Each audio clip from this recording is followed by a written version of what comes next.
All right, thank you, everyone. Good morning. Sorry to keep you all waiting. State of Florida versus George Pino. Parties, would you please announce? Good morning, Your Honor. Laura Adams, Jonathan Borston on behalf of the state of Florida. Good morning. On behalf of Mr. Pino, who is present, Howard Srebnick, Janelle Gomez, Ed Molino, and Mark Shapiro. Good morning. Good morning. Marilyn, could you please swear Mr. Pino? Yes, thank you. Please raise your right hand. Do you swear affirm to tell the truth, the whole truth, and nothing but the truth? I do. All right. So let's discuss the witness, and we're going to review some of the body worn. We were able to send the portions, defense of the body worn camera evidence. We have, Judge. We took the opportunity to meet with Lieutenant Thompson in the corridor. A few moments ago, he authenticated the video clips that we would want to review with him today. Well, what Lieutenant Thompson can say about those clips is that they accurately depict the route that he took through the channel. However, most of those clips, Your Honor, were actually prepared by the state's expert witness, Mr. Albert. And what he did, because he was doing this with GoPro video, he was able to also enable the GPS that would go along with it. And so you'll see on the screen, for example, the speed or the heading that the lieutenant was taking as we went through that channel.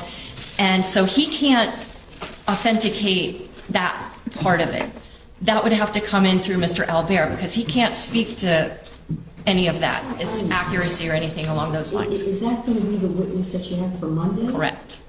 So, And I anticipate introducing all of those videos through him, but Lieutenant Thompson can't vouch for anything other than this is the route that I took. okay. Well, it could be subject to being leaked at Yes, this sir. point through Lieutenant Thompson, or it could be addressed, I guess, with your last witness on Monday. I don't know. I'm not sure what would the defense be asking. Because I prefer not to have to bring back Lieutenant Thompson, and it would just be, with that caveat. I mean, it's, Judge, I don't know what the state's intentions are this morning with this particular FWC reconstruction to begin with. Regardless, as Your Honor pointed out, we can certainly link this up on Monday through Albert. That's an issue. that's fine too. That's fine. So, but either way, I would accept it subject to link, or that might, I don't know if that would be confusing or not. I'll leave it all to you on that, because that was the one issue I wanted to make sure I was addressing it. Is there anything else? Well, in this checking, I'm not sure if all the dinners were here yet, but is there anything else you'd like me to address before we go into the Yes, Judge. I have transcripts ready for the jurors to follow along for when the lieutenant testifies about the defendant's statements that are on body-worn camera. So I've turned them over to the defense, but I can, at the time when we're going to be publishing these, I'll pass out the transcripts. pass that out? Mr. Borston, pass those out as well. Either way. And do you have an extra copy? We get 5 copies for that. No. I didn't want to kill too many trees. These were all Email sent. to us. Can you email it? Yes, Yeah, email would be great. but these are exactly the same as from the motion to dismiss. The only difference is that, per the defense request, any reference to the defendant's decision not to provide a voluntary sample of his blood was all redacted, both from the transcript as well as the body. Okay, I want to make sure that you have reviewed that and confirmed. Okay. Was there an extra copy, or no? Yes. Was it just the reading? No. Okay. Let me check with Renee now on this one.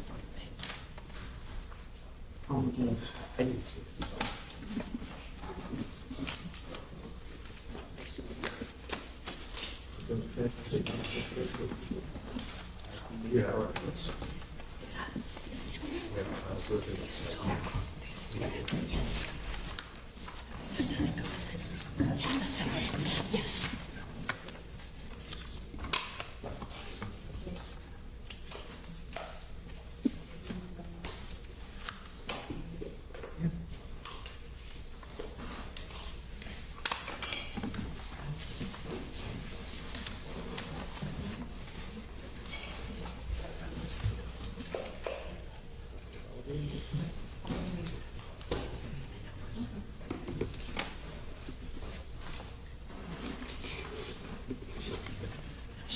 Yes, you want you? 1, 2, 3. Here's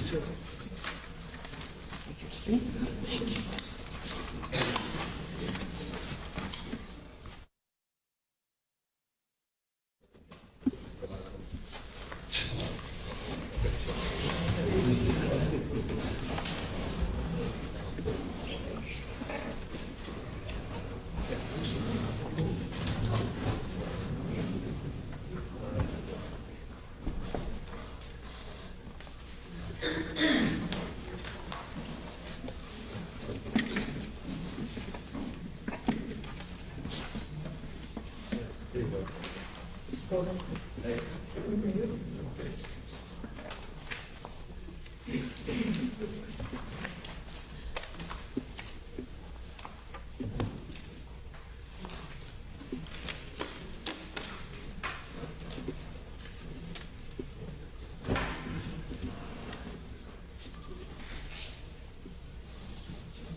Everyone, please be seated. Thank you.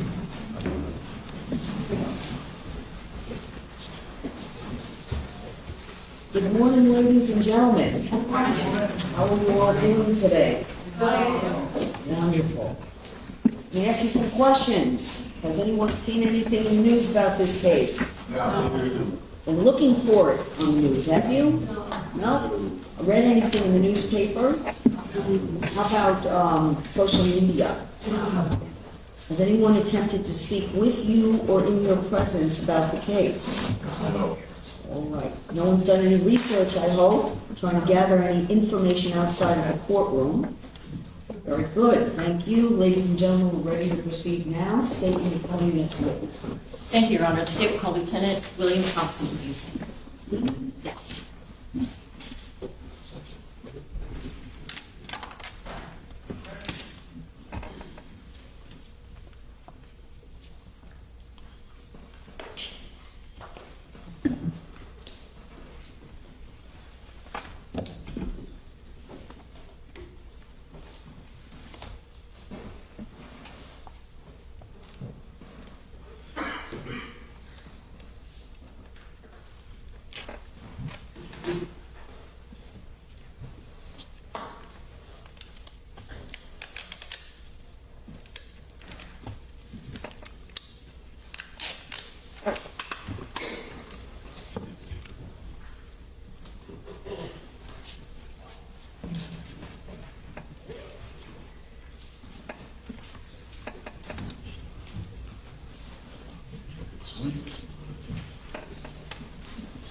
So please step forward, face the clerk, and raise your right hand to be Do sworn. you swear affirm testimony about to give will be the truth, the whole truth, and nothing but the truth? I do.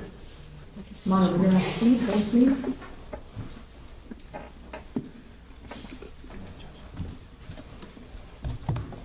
Just keep your voice loud and clear on the phone. And you know it's pointed one way, the jury's this way, so keep your voice a little extra loud. Yes, ma'am. Thank you. Good morning. Please introduce yourself. Good morning. My name is Officer Lieutenant William Thompson. I work for the FWC, How long have you worked for, well, FWC stands for what? Florida Fish and Wildlife Conservation Commission, How long have you worked for FWC? since 2017. I want to call your attention to the date of September 4th, 2022. Were you working on that day? I was. Was it a holiday weekend? It was. Did your agency have an increased number of officers out there? It did. Why? Holiday weekend, higher boat traffic around the area. On that day, did you meet a person by the name of George Pino? I did. Do you see him in court today? I do. Can you please point to and describe what he's wearing? He's wearing a dark sports coat with a blue tie. For the record, the witness has identified the defendant. Stipulation. So identify. Did you know him prior to that day? I did not. Did you have a chance to speak with him at a place called Elliott Key Harbor? I did.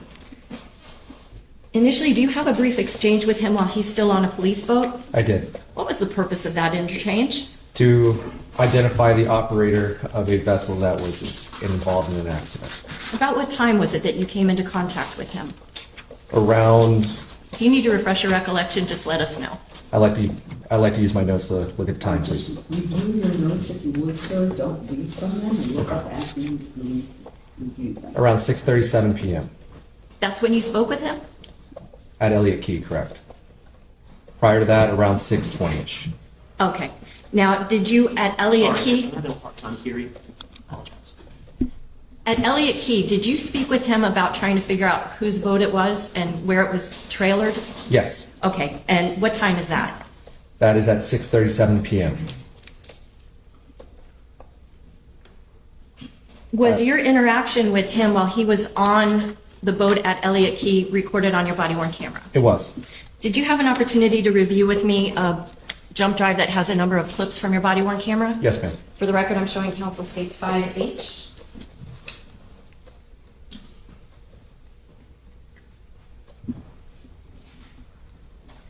Lieutenant, do you recognize any writing on this exhibit? I do. And is that your handwriting? Yes, ma'am. Does that signify that you've watched the contents of this clip and it accurately depicts portions of your body-worn camera? Yes, ma'am. I move States 5H for identification and evidence. Judge, prior to our subject, prior objection. Some prior objection admitted. 5H, Bills marked for identification, becomes a State Exhibit 98.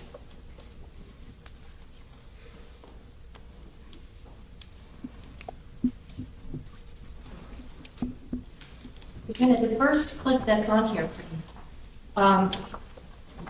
is that you speaking with him on a boat at Elliott Key? Yes, ma'am. And was it daylight or nighttime at that time? Nighttime. Do you remember about what time it was? 8:16 p.m.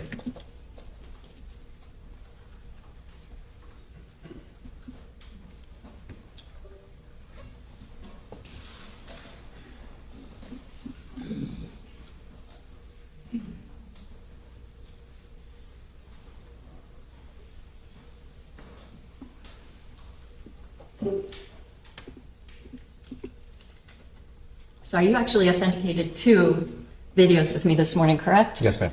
Hold on one second. Grab the other one. Mayor Reese, what is the exhibit number, please? 98. 90, thank you. For the record, I'm showing Council now States 5G.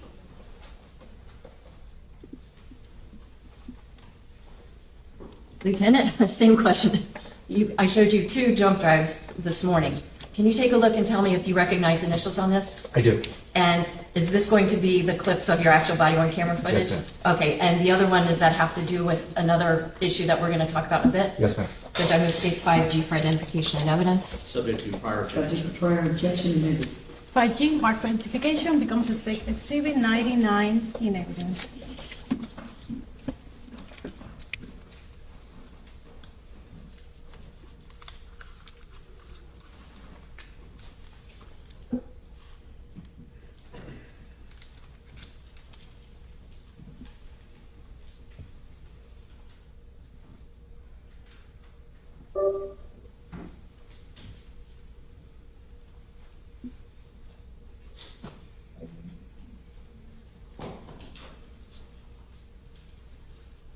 For the record, the state will now publish the statement that's labeled one, statement one.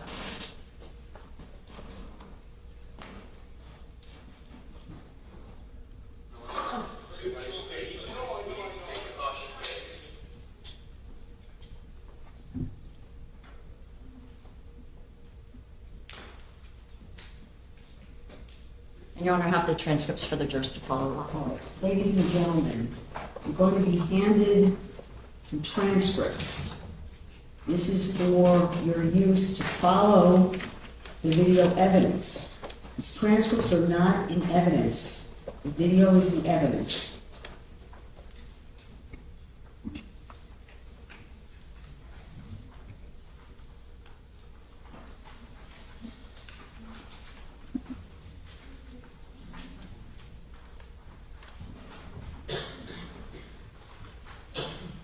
Do you need one?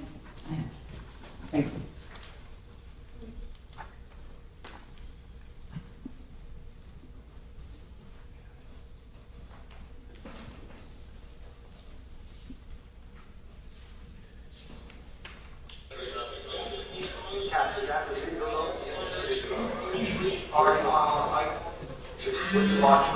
Alright, so we're ready to where do you launch the boat? Where's the boat belong? Oh, Ocean Breeze. So it's at Ocean Breeze. No, we have so we're going back, we're coming through the channel, and there was 2 girls sitting in the back. Yes, correct. We're going by, what do you do? You leave the boat in the water in Ocean Breeze, or is it on the trailer? So I turned back to look, and there was 2 girls sitting at the back seat of the boat. 5, 6 in the front, my wife in the middle, and we were coming, and I approached the waves, and first thing I always do, we're boating, and I was looking at the girls, and just to make sure they were sitting at the back, and the next thing I know, I hit the wave, and I tried to sway, and the right side of the boat, I mean the left side of the road, hit the button. Okay. So, do you have a trailer for that? The boat goes back to Ocean Reef, and it's sitting on rack. Okay. So usually a private path. Park on the thing that lifts it up for the river. You got any more of the 3 that were on the they're still, where are they? They're going to, riders most likely. One of the hospitals up in Miami, there's one supposed. I mean, we'll keep you updated as we go along. Okay. We'll keep you updated as we go along there. Go ahead and give the captain's name, date of birth.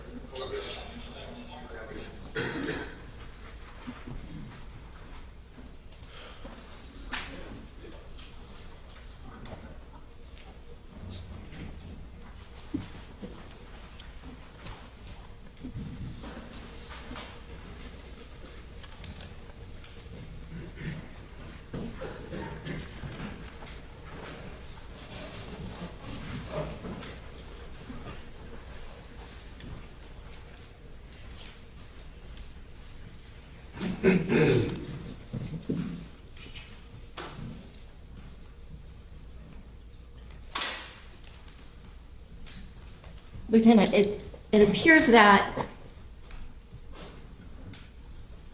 when you have this initial interchange with the defendant while he's on that boat, are you asking him how the boating crash happened? No, ma'am. What are you trying to get information about at that point? So I'm trying to figure out where the vessel comes from, see if it has a trailer, because we have an active scene out there. There's a boat drifting. It could become a navigational hazard. So at that moment, I'm trying to see if there's a trailer. I have people on land trying to coordinate on how to get that boat out of the water so it's not in the way of other boat traffic. So if he has his own trailer, the goal is to use his trailer to transport that boat. So when he's telling you about some other boat or something, that's not what you were there to find out from him? No, ma'am. He's just spontaneously telling you those things? Yes, ma'am. Okay. And that was at about 8:16 in the evening? Yes, ma'am. Okay. Do you speak with the defendant again a little later that same evening? Yes, ma'am. And is that also at Elliott Key Harbor? Yes, ma'am. When is the next time that you have interaction with him? At 8:59 p.m. Okay.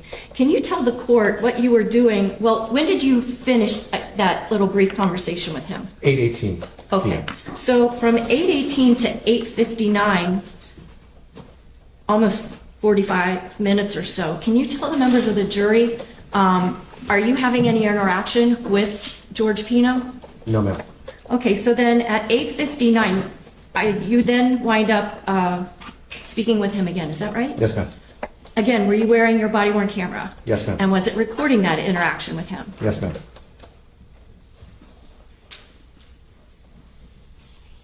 At that point in time, do you have any sense that he's committed a criminal offense? No, ma'am. Was he allowed to interact with his daughter and the other girls that had been brought to Elliott Key? Yes, ma'am. It was encouraged. Now, when you speak with him this second time, can you tell the jurors, what was your aim? Second time I spoke to him was to conduct a boating accident investigation. So I wanted to sit down with him and get the specifics of what he remembered that happened or occurred during that time. Where is it that you speak with him? At a park bench. Okay. Were there other officers around you? No, ma'am, not that time. Did you raise your voice to him? No, ma'am. Did you order him around? No, ma'am. Was he cooperative with you? Yes, ma'am. Was he handcuffed? No, ma'am. Did he require any assistance to walk to that picnic table? No, ma'am. Was he responsive to you when you asked him questions? Yes, ma'am. Could you understand what he was saying? Yes, ma'am. Do you wear your body-worn camera on that night, the same place where we see it right now on your uniform? Yes, ma'am. Okay, so it's basically at chest level. Yes, ma'am. When you're seated opposite the defendant and reporting this interview, can you see his face? No, ma'am. You see his chest, if anything. During that interaction with him, did you ever ask if he'd been drinking alcohol? No, ma'am. Does he tell you anything about drinking alcohol? He does. What does he say? He tells me that he had 2 beers. Okay. During that interview, do you make arrangements for fire rescue workers to come over and check him out, make sure he's okay? Yes, ma'am. He was bleeding from the elbow. I wanted to make sure that he was okay, so I had fire rescue take a look at him. All right. For the record, I'm not going to publish the statement on the state's evidence style 2, statement 2. So, did you have a transcript? Oh, yes, I do. Thank you. Ladies and gentlemen, let me also add to the explanation about transcripts. Again, you'll hear recorded conversation, the recordings are the evidence, transcripts are given to you to help you follow along. Transcripts are not in evidence. If there is any discrepancy between what you see on the transcripts and what you hear in the recorded conversation, you must rely on what you hear in the recorded conversation as the evidence. All right? This will apply, the instruction I just gave you, to all of the recorded conversations you're about to hear. All right? And Judge, so we can preserve pretrial motions related to the subject matter of the witness testimony. Preserve for the record.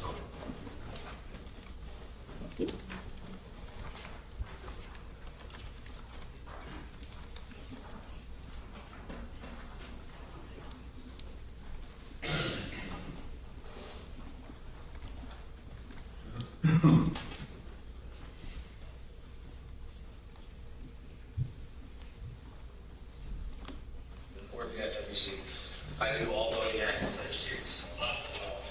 Anytime someone says something gets light-flighted, that's when it comes. So, right now, no update. My office is just getting to the hospital. So, they all went to the same spot. My office, medical staff, won't give it an update until my guys get there.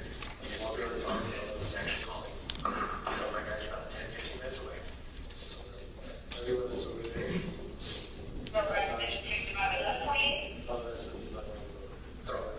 All the girls?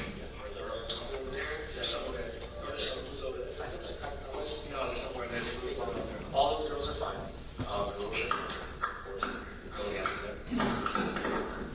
So, right now, last I had an update,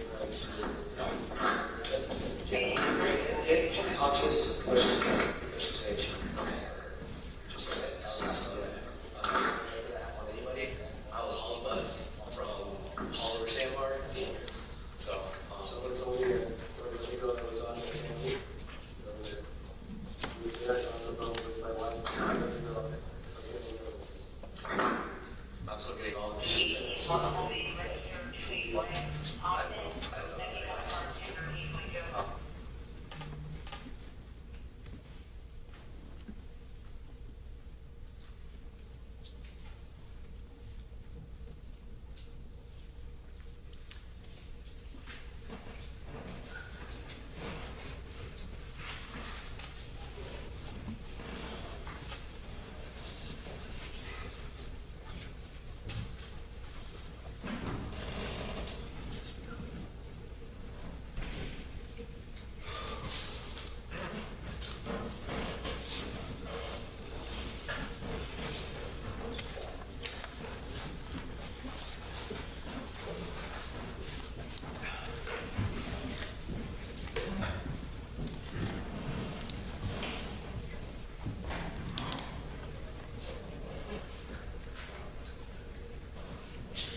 Your Honor, would the court please read the instruction to the jury regarding? Edited recordings. Yes. Ladies and gentlemen, I had read it to you yesterday, of the day. There may be portions of these recordings that have been edited to eliminate irrelevant portions that would not add to your understanding of this case. Please, that should not concern you in terms of how you evaluate the evidence. And it must not impact you as to how you view or consider the evidence. Thank you, Judge. Mhm.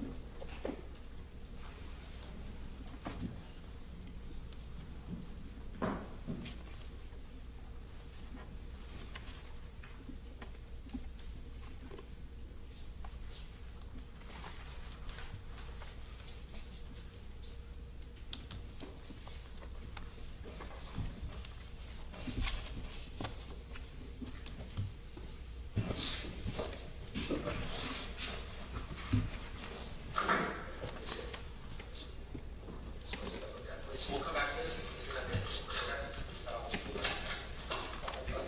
No, I don't.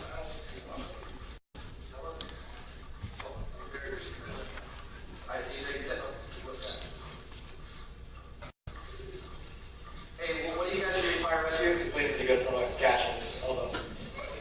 He's waiting for a gash in his elbow. Well, what do you guys do grabbing fire rescue? Yeah, we're attached to the boat. Which we also talk about what you're saying. I'm gonna fire rescue.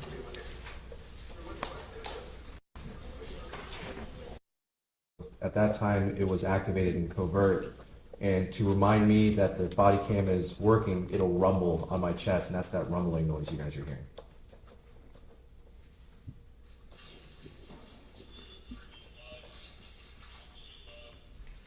Very concerned about the other two.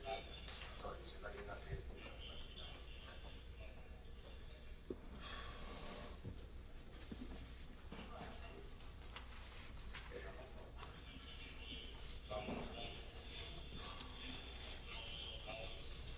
How long have you been on the boat? Yeah, on the boat.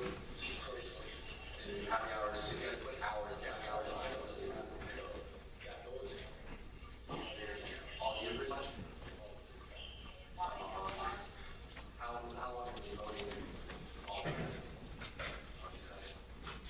You had all the safety equipment on the boat, right? Yeah, I actually checked it. You had some people on the tail and they shut it up nice. You know what we're doing? We have, and the only one of that boat, put all the hours on it, and do that channel thousands of times. I was concerned when we were going through there, because it was too much. Over top. We'll walk out of this, I was my mind, two girls were out the back, and I was in front. Okay. We were going through the last part there. I was going through the ways, I was veering to the right, so cutting through the ways. Okay. Okay. Cutting through the ways. And I noticed I had some ways, I got two girls that was sitting there. Okay. I was a little bit concerned on my wife. Watch, I even remember exactly what it was. It was Gogo, pretty sure it was Gogo, and Nevaeh. Okay. So I turned around, and I said, hey guys, watch out, hold on, I'm cutting into it. You guys on the back, they walked around, they were right on the back. It was back. And as soon as I said it, I was going through the wave, and I looked, and the wheel, I guess when the wheel waves, the wheel turned a little bit. Okay. A little bit as I was coming back in. And I lost a little control. I think I turned. And it was I'm pretty sure it was the left side of the boat that skidded. The left side of the boat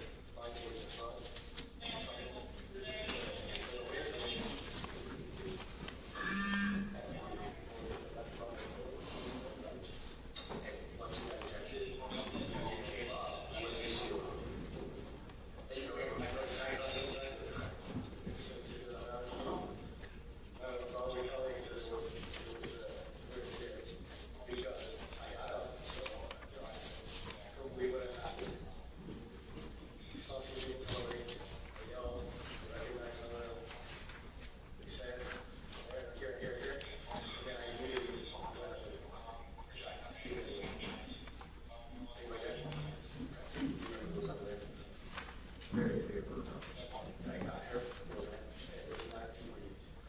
Okay? And I was freaking out already.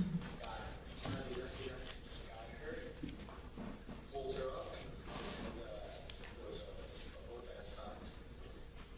Please reach out. This would be amazing.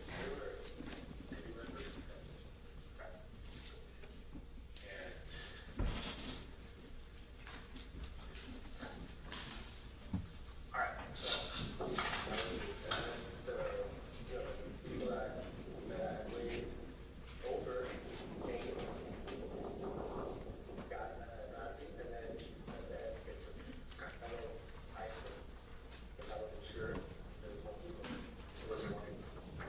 And then I came back up, turned around, a little bit out of breath, and then two more people showed up. And like, I started finding out.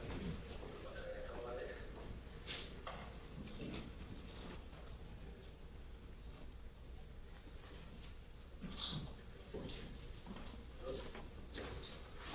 Let's go first. One of those up. Take breath. Take breath.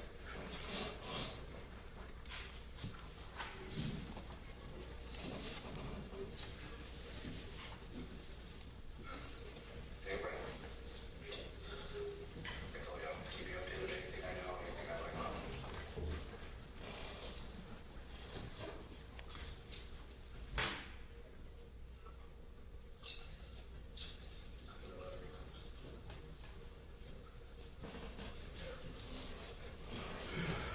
They were a couple of models.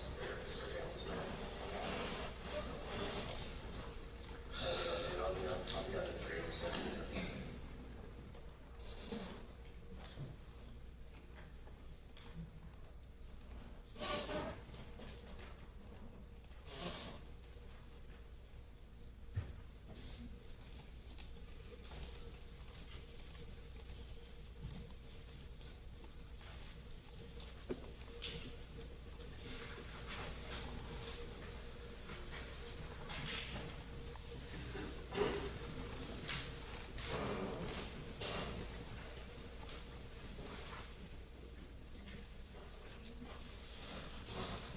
I want to ask for consent to search the GPS and the engines to see if there's any engine issues, if the engine's revved, because the GPS will show us the track. I would love to get consent to search the GPS, the engines, and the boat.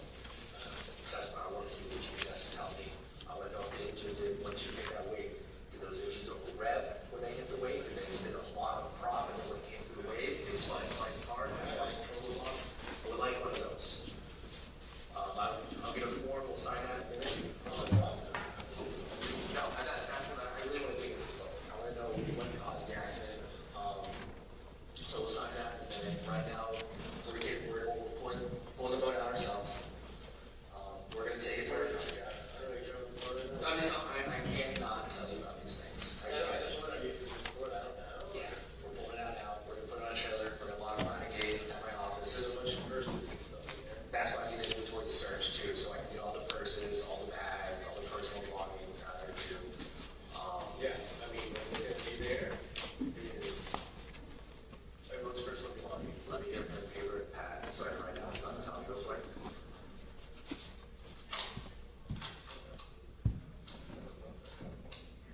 If we get an update as soon as I walk in there.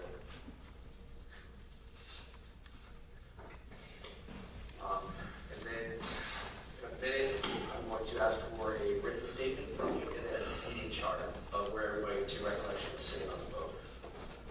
That'll be in a minute. You'll get that one form. You want to go talk to your daughter real quick? You want to walk me to? I'll be back. I'll find that here. Over top.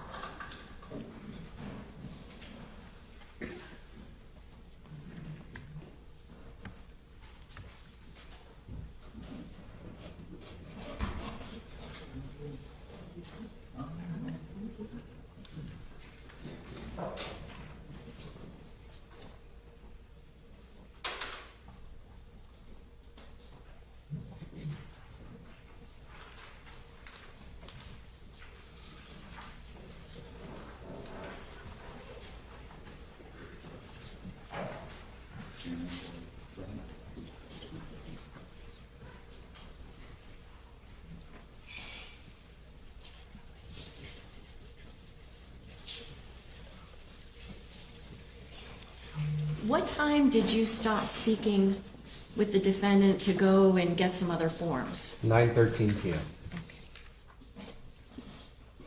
The recording that we just heard, is that exactly the way that you and the defendant were interacting with each other? Yes.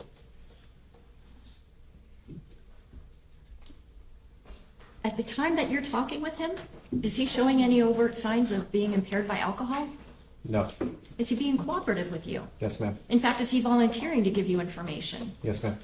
And did he express any kind of concern for the people that were his passengers? Yes, ma'am. Did it seem legitimate? Yes, ma'am. Now, at that time when you're speaking with George Pino, do you have any idea what his GPS is going to tell you? No, ma'am. At that moment in time, are you thinking in any way that he's a criminal suspect? No, ma'am. At that time when he gave you this, explanation that there was some other vessel that caused this crash, did you have any reason at that moment to doubt what he was saying to you? No, ma'am.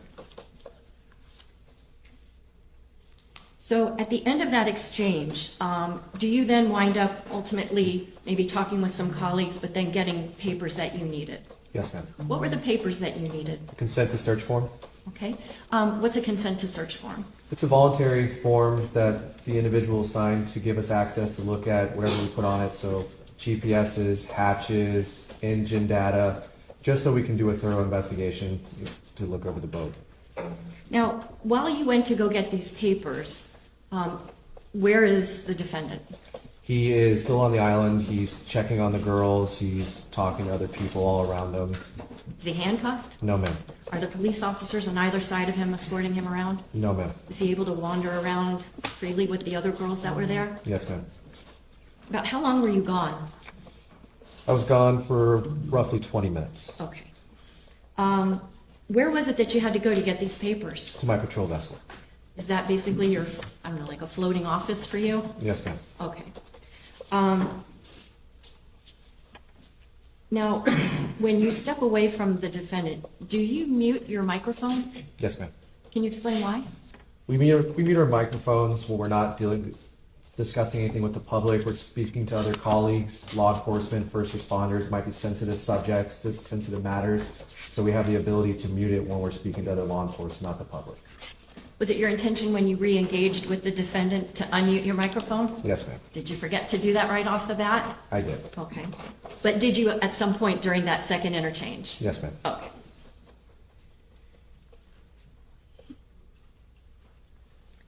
Now, did your body-worn camera capture some images of the defendant while he was interacting with the other girls and on that island? Yes, ma'am. And is that one of the clips that you reviewed earlier this morning? Yes, ma'am.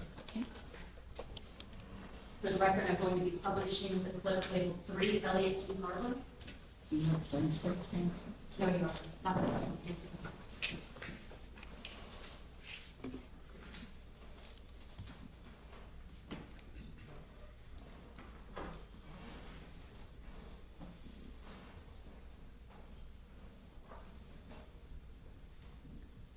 And at this time, is your microphone on mute? Yes, ma'am.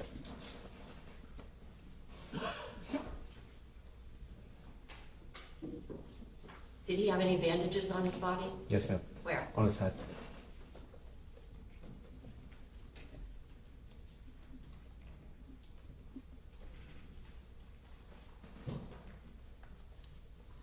Your Honor, may the witness have permission to step down for a moment? Yes. Accept, please. Yes, ma'am.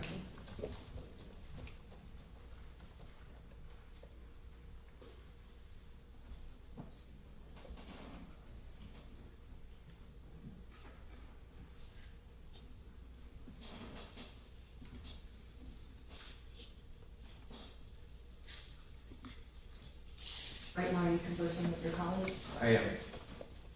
That person we just saw with the writing on his head, who's that? That's Mr. Pino.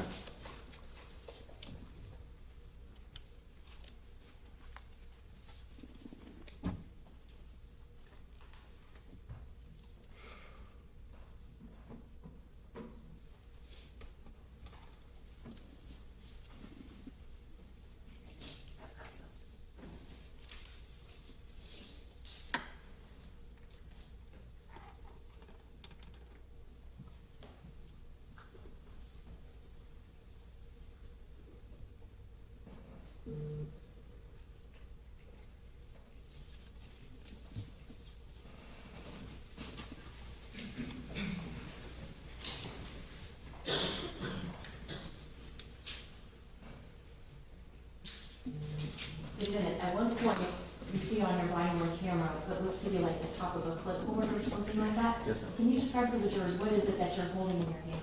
So that clipboard is where I keep a lot of the documents such as consent to search forms, written statements. It's so I don't have to go back and forth from my vote to Mr. Pino, trying to bring all the paperwork in, so we can sit down and take care of everything we have to take care of. Can you describe what it looks like? Yeah, it's a plastic, looks like a folder, your clipboard on top, and on the inside it has a hollow, so I can put all the paperwork in there, so the elements like the sun, rain, pancakes, or paper. Thank you.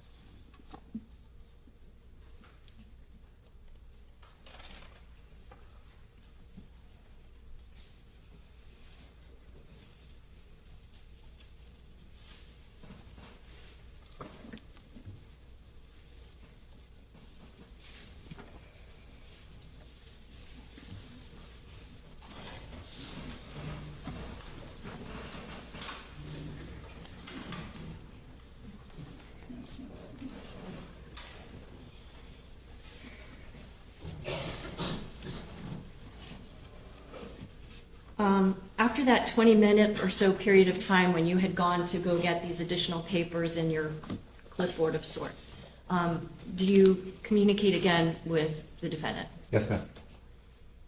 Where do you make contact with him? He's sitting on a bench with two young ladies that were passengers of the vessel. I asked him if he'd come back over to the park bench that we spoke at earlier. And what was his reaction? Cooperative. Did you have to entice him to come with you? No, ma'am. He just instantly said, okay, no problem? Yes, ma'am. Did you have to assist him at this point walking over to the table? No, ma'am. When you are with him at that table, is your body-worn camera still recording? Still video recording. But what about audio? No, it is not. Okay.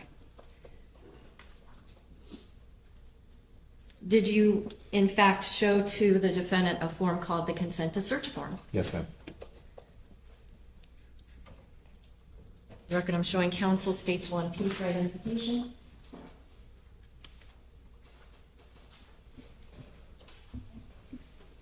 Defendant, I'm showing you states 1P. Do you recognize this exhibit? Yes, ma'am. Does it have your handwriting on it? Yes, ma'am. And is this an enlarged copy of the consent to search that you showed to the defendant on September 4th, 2022? Yes, ma'am. The record I move states 1P for identification and evidence. No objection. 1P, marked for identification, becomes State Exhibit 100 in evidence. Lieutenant, would you please read what is on that consent to search form?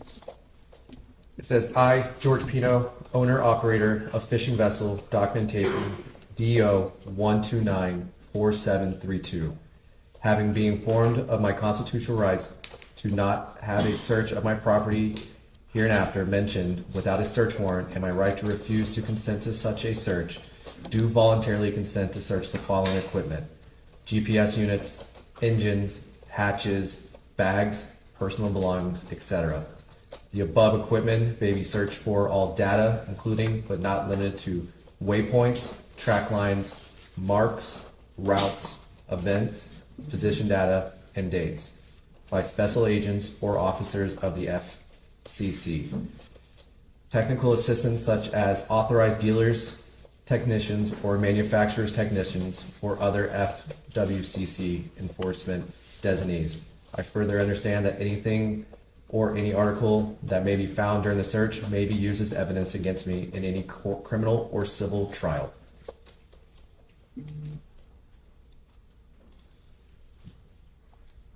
Your Honor, may the witness step down again, please?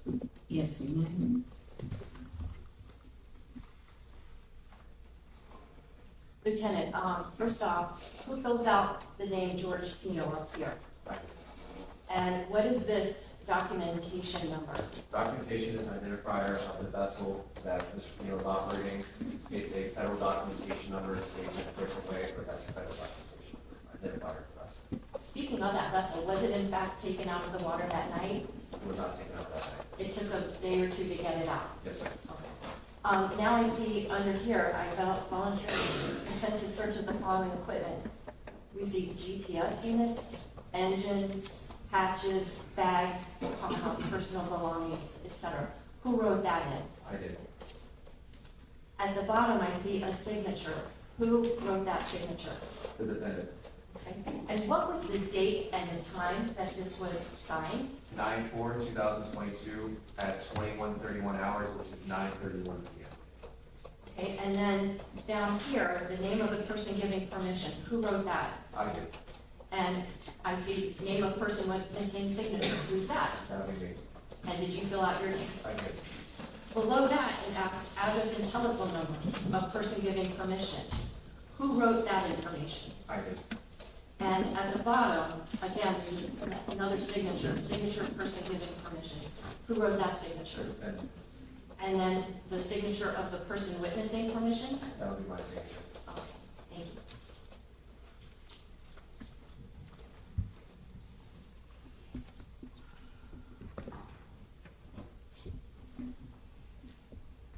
Once the defendant gave you his permission for you to search his vessel, did you then advise him of what's commonly referred to as his Miranda rights? Yes, ma'am. Could you explain to the jury why you did that?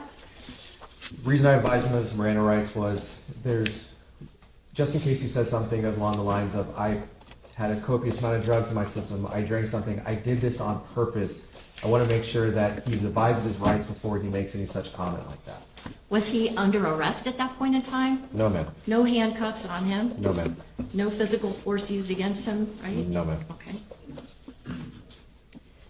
In order to advise him of his Miranda rights, did you have handy with you what's commonly referred to, I think, as a Miranda card? Yes, ma'am. Can you tell the jurors what's a Miranda card? It's a state-issued piece of plastic that we usually keep in our vest or in our pocket or our person. It has the Miranda warnings written onto it with a couple questions on the back end to ask the individual that we're reading the rights to. Showing counsel states 5R for identification. 10, I'm showing you states 5R. Is this a photocopy of the Miranda card Yes, ma'am. that you would have advised the defendant with? Yes, ma'am.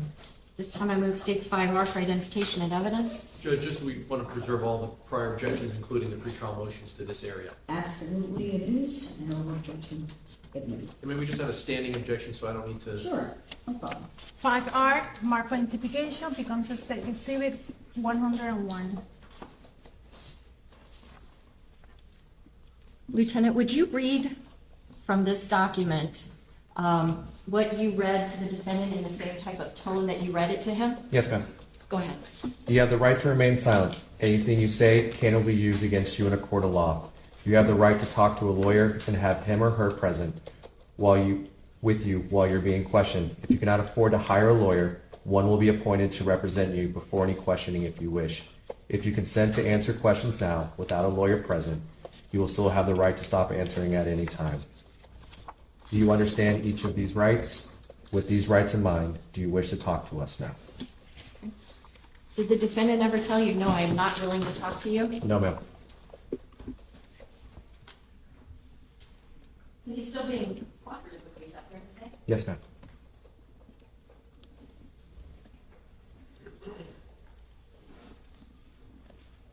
Lieutenant, I have 2 pages here. Is the actual card, like, there's printing on the front and the back? Yes, ma'am.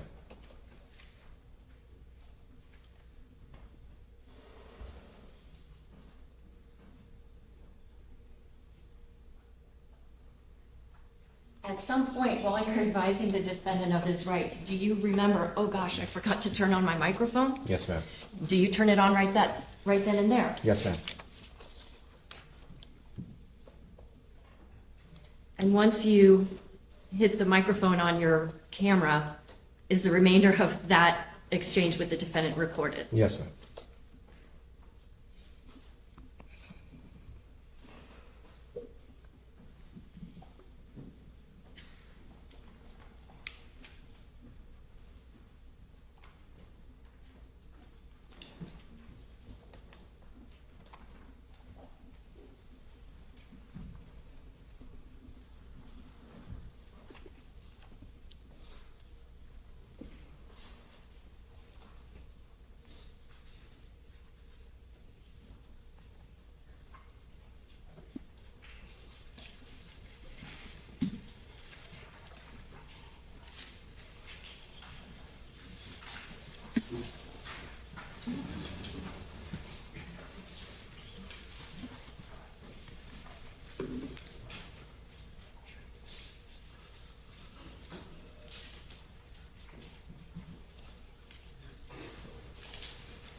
For the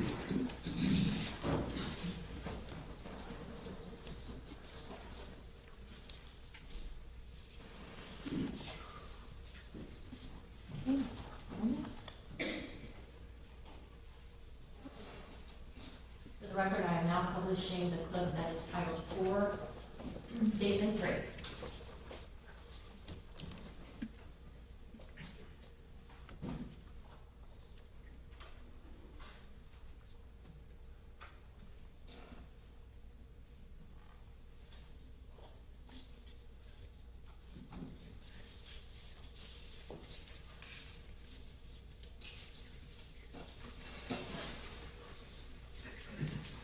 Your Honor, may the witness have permission to step down again, please? Yes.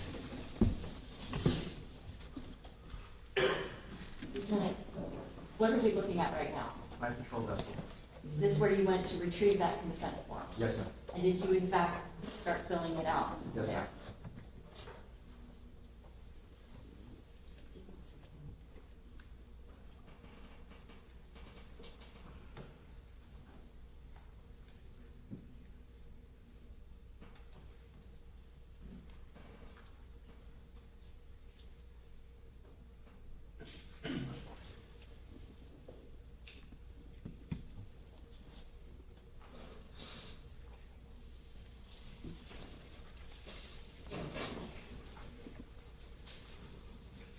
And that's the clipboard you described for us? Yes, ma'am.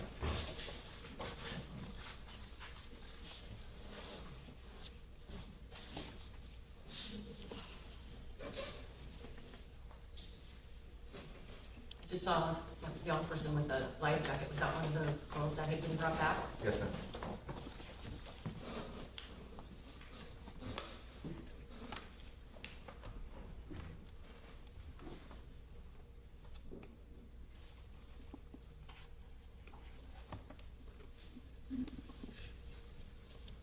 Is the defendant in this group here? Yes, ma'am.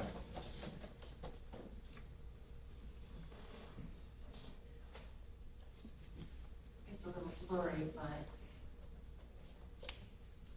we approach. Who is he interacting with at that point? Two of the passengers of the vessel. Was there anybody from fire rescue with him also? Yes, ma'am.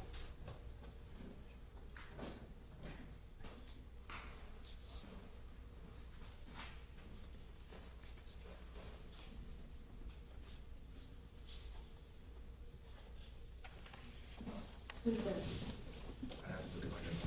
I'm sorry, can't hear you, sir. Sorry. I said I have to look at my notes. It's one of the passengers.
On this officer here, you see a green light on his light on camera. What does that tell you about covert on or covert off? Makes coverts off. That's so you can see that blinking light I was talking about earlier that can be distraction. You have the ability to cover that up so there's no blinking light and that means the covert is on.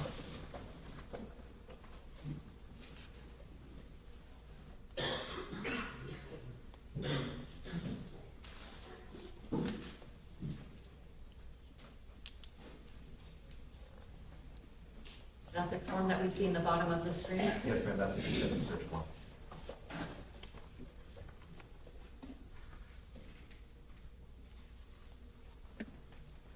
rocky out there? It was.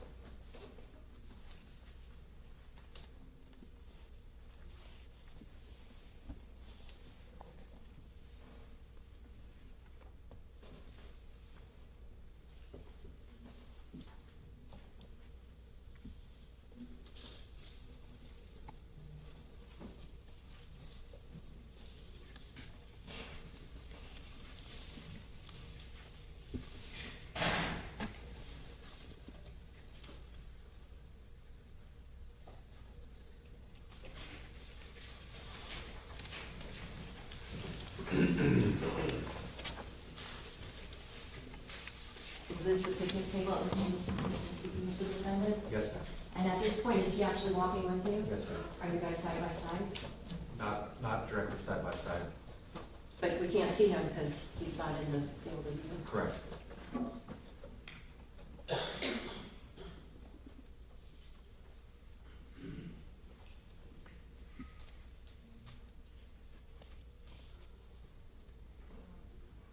What are you doing at this point? Describing to the consent to search form and giving him his instructions with it.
Lieutenant, as you're going over this form, the consent to search form, is he giving you any impression that he's impaired by alcohol? No, ma'am.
this point, has the defendant signed that consent form? Yes, ma'am.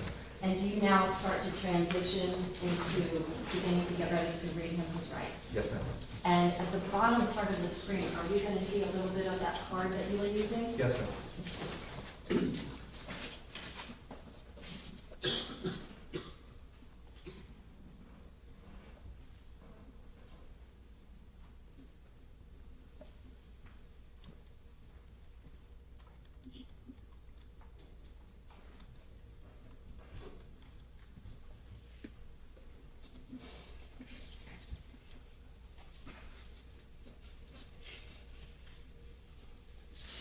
Is that it there? It's actually from the top of the screen. Reappointed representative of the question for which consenting to questions now without a waiver as we go to the right side during any time. Do you understand these rights? We have any rights in mind we wish to talk about?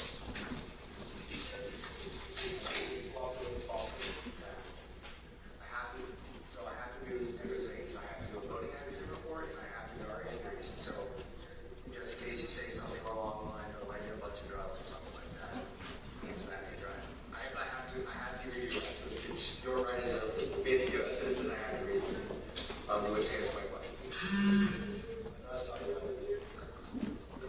I'm not.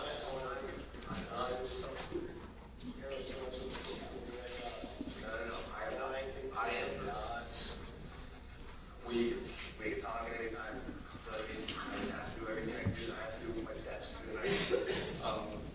But I do need from you the statement here is pretty much what you told me would happen.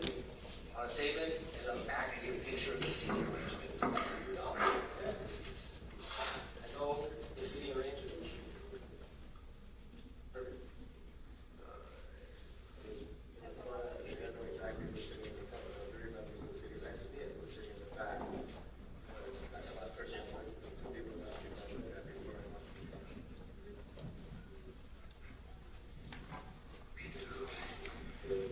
You're at your birth consider.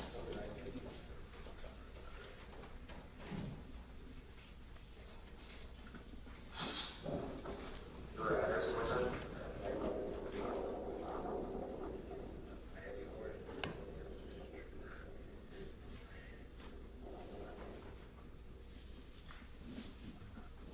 Your home number.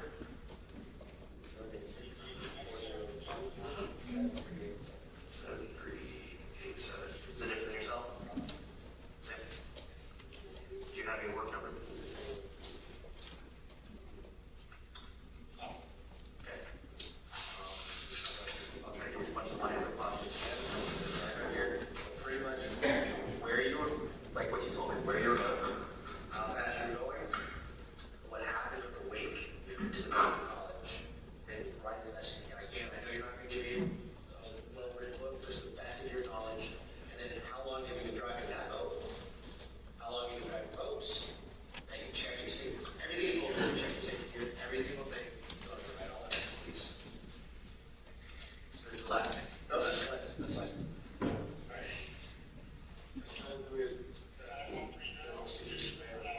So, what's the first thing you want? The diagram of it? No, we'll do it on the back. We'll flip it over and we'll just draw it out. Give me from before the accident, so we were going.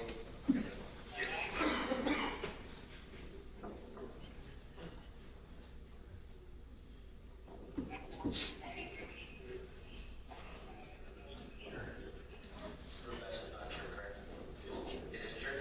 You know the pulse number right there? 91. It is insured. You are the policy number of the policy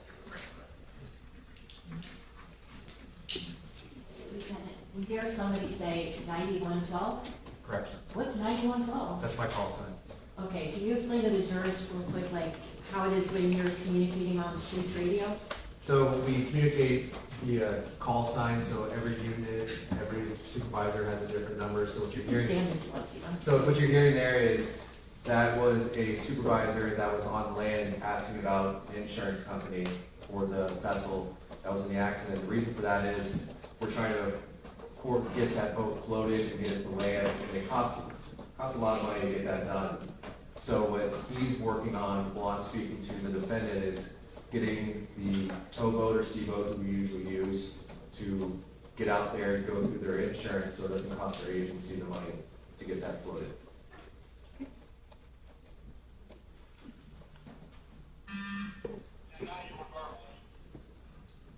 LTD vessel is insured, it's through Progressive. What does LT mean? Lieutenant.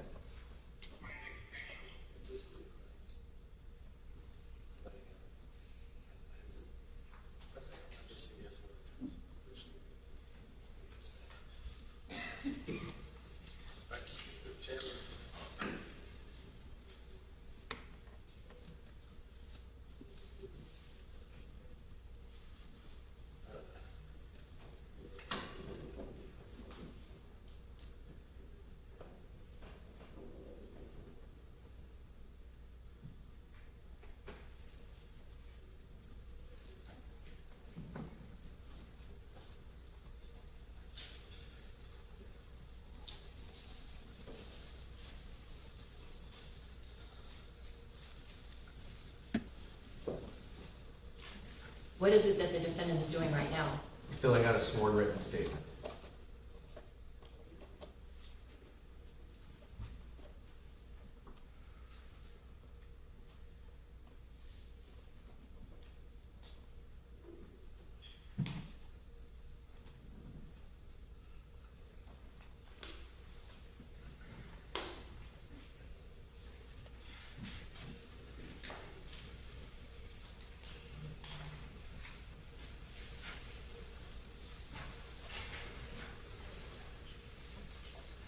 Did he seem to have any difficulty writing this statement? No, ma'am. Are you ready to kill switch? I just try to see if the engines, because I want them to turn off as quickly after the accident, so I can as much I can reach.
the seating chart again. Now I'll go to the center console where your wife were. I can hear.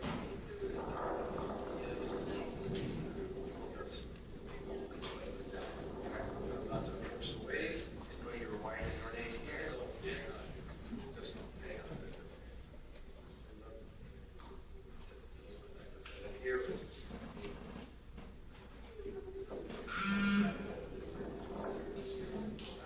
No, that's not. And then everybody else. Up here. Stand here.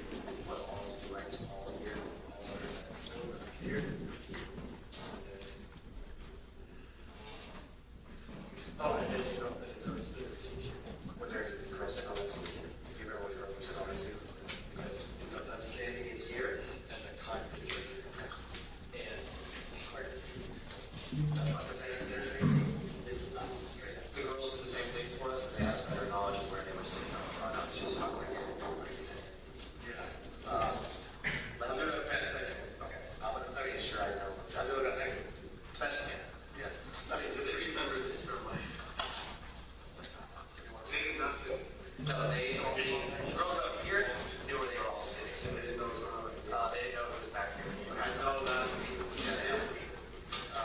And the three individuals that were taken, the wife and two girls, remember which ones they were? That's Lucy. Lucy was up front. Yeah. Okay. Lucy got here.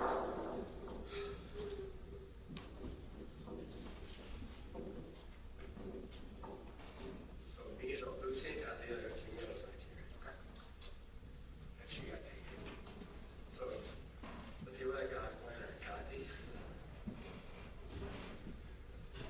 And then go over the right here. Katy and Lucy right here. Yeah.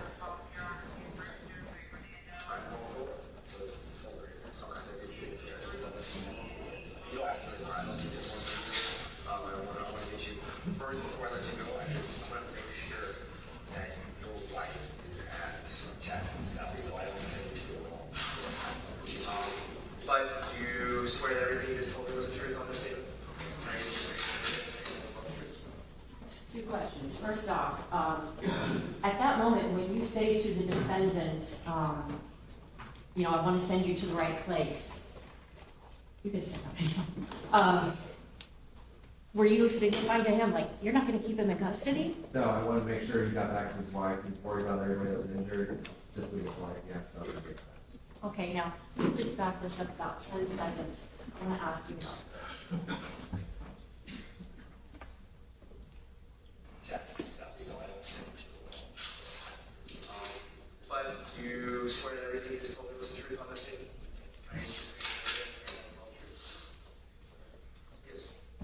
As a law enforcement officer, are you permitted to swear people in to tell the truth? I am.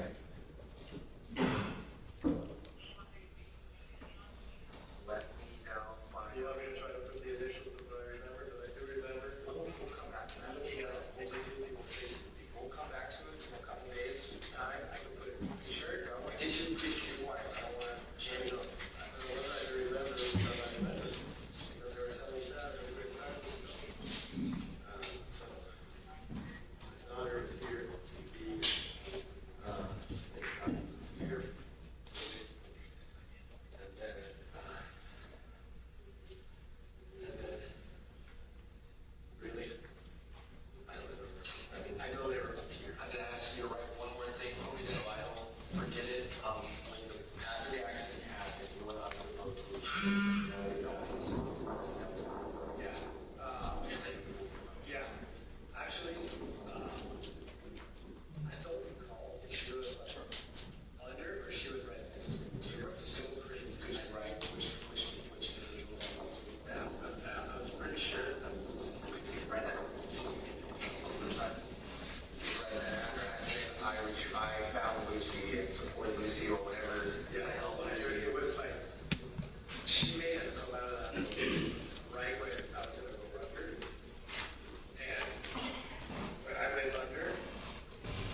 and gentlemen, we're gonna have to take very, actually, just one. Because we can just, look, how much longer do I need to do that? Okay? Yes. Okay. All right, ladies and gentlemen, put the, just one juror. We would take a break in about another 30 minutes, so if there's one juror, that's fine, send one juror in the back. Is everybody here? Sit for a moment.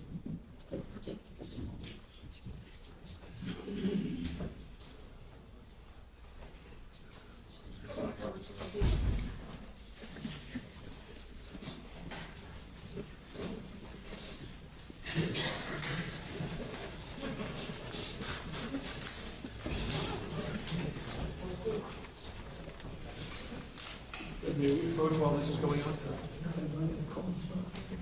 My court reporting list? That would be Yes. helpful, yeah. Order still in session, thank you.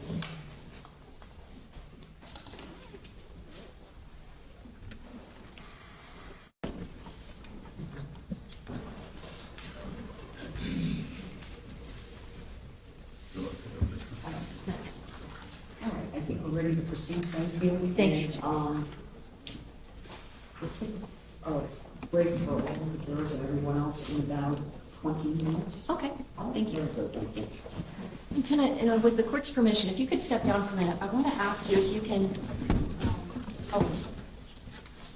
when we saw that first interaction between you and the defendant and he was on the boat,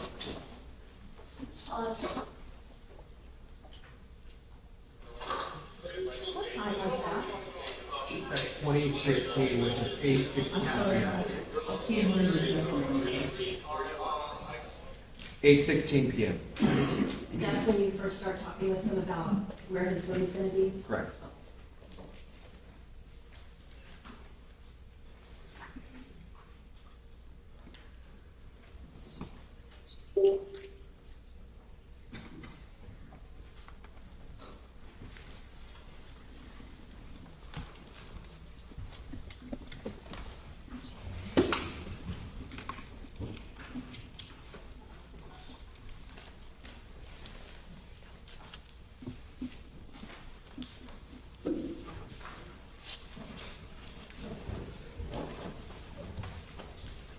Showing counsel states 1L for identification.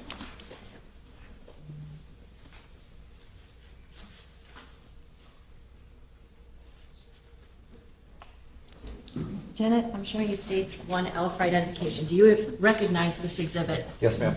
Is this an enlarged photocopy of the actual written statement that the defendant gave to you that we just saw the body-worn camera footage of? Yes, ma'am. I move states 1L for identification and evidence. Standing objection to this subject matter. Yes, sir. Over objection is it? 1L, marked for identification, becomes State Exhibit 102. 102. Thank you.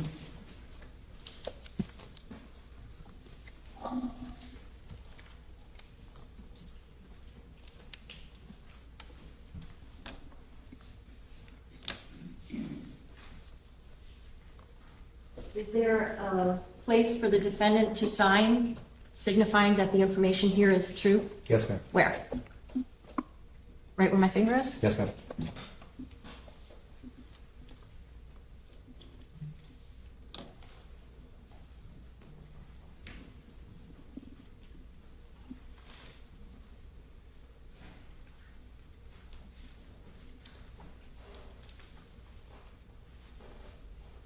Would you please read for us the information that the defendant wrote down that he swore was true?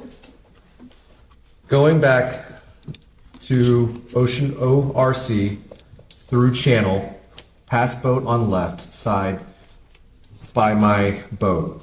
Vessel to the right to avoid big waves. Coming back into wave. I lost control of steering wheel as boat was going through the big waves. I was ejected from the boat. In the back of the boat, I saw Mia and Sarah, my wife Ceci next to me, and the others in the front of the boat. I believe we were traveling at 40 to 45 RPM. I have owned the boat since early 2020. I swam to Lucy and stayed until boat came. Then I stayed looking for others inside the boat. Record I'm showing counsel now states 5I for identification.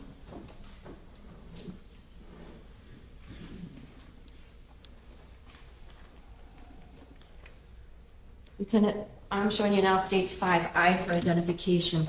You indicated something about, on the back of the form, something was going to be drafted. Yeah, seating chart. Okay, and does this show both the front and the back of the original? Yes, ma'am. So at this time, Judge, the state would move states 5I for identification and evidence. Same objection? Same objection. Admitted over an objection. 5I, marked for ID, becomes State Exhibit 103.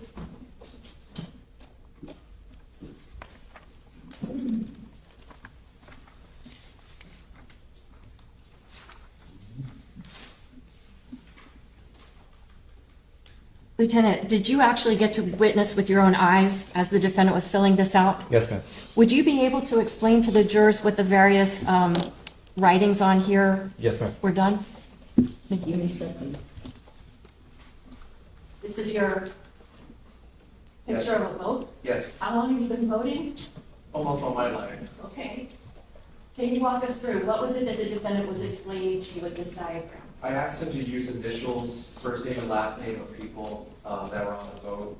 The goal was trying to find the actual seating chart where everybody was on the vote and see if he had any remotes of it.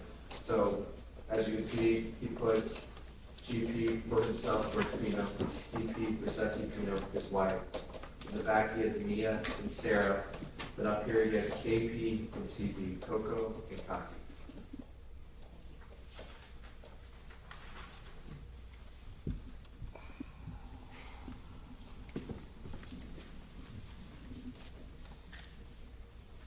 About 2 days after your interaction with George Pino at Elliott Key, was it the case that that boat that was involved in this crash was salvaged from the water? It was. Did you, after it was salvaged from the water, conduct what's known as an inventory search of that vessel? Yes, ma'am. Can you explain to the jurors what is an inventory search? Inventory search are used to find any valuables, watches, high valuable things, and make sure they're on the boat. We're looking for safety gear. We have the consent to search, so we're looking through personal belongings, hatches, the GPSs, the engines, trying to figure out what happened on that day. In the course of that search, did you take photographs of the vessel? Yes, ma'am.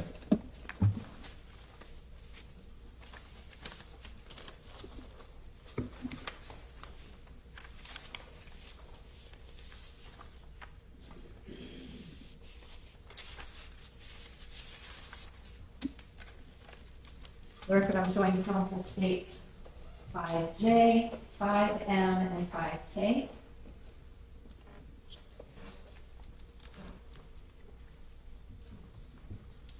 Lieutenant showing you states 5J, 5M, and 5K.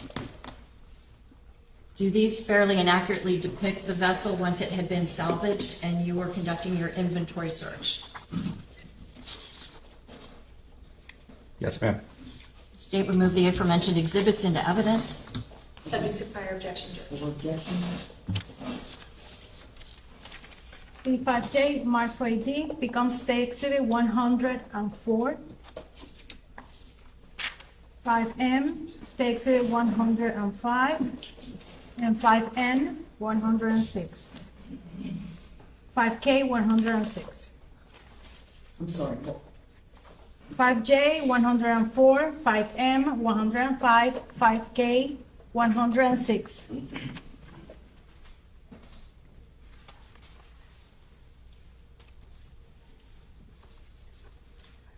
All right, Lieutenant, with the court's permission, you can step down and Yes. first off, as to exhibit 105. Can you explain to the members of the jury, what is this photograph depicting? That is a picture of the helm or the steering wheel and throttle bar. There's two empty holes here where the GPS units were. This will be depicting where the operator was sitting during the operation of the vessel. Lieutenant, I think you're aware that yesterday our jurors got a chance to actually see this vessel. Yes, ma'am. Were you there when that happened? Yes, ma'am. And so were the jurors able to actually see for themselves what the operator's eye view would be from the helm. Yes, ma'am. And that's basically what you're depicting here? Yes, ma'am. In terms of states exhibits numbers 104 and 106, can you explain to the jurors what we're looking at here? The front of the center console of the vessel.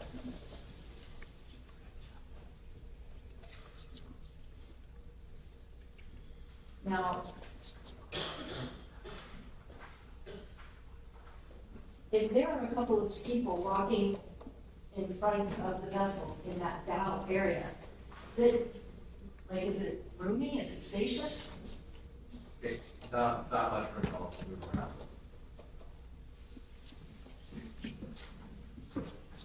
So I'm going to ask you if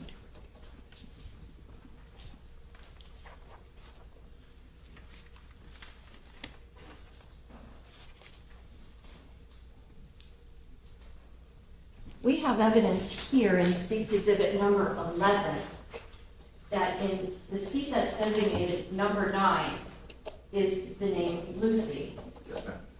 Using State's Exhibit number 106, would you be able to corroborate or show where seat number 9 that says Lucy, where would that be on this? So we right here on the center, right front of the center console on this padded seat. So if I write the name Lucy right here, would that be accurate? Yes, ma'am.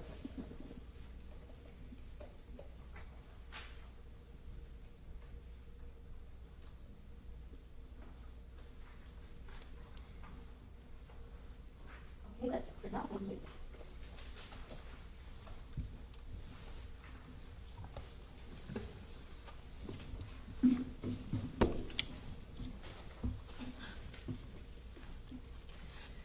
Lieutenant, in addition to actually photographing the vessel itself, did you photograph the contents of anything that was recovered from that vessel? Yes, ma'am.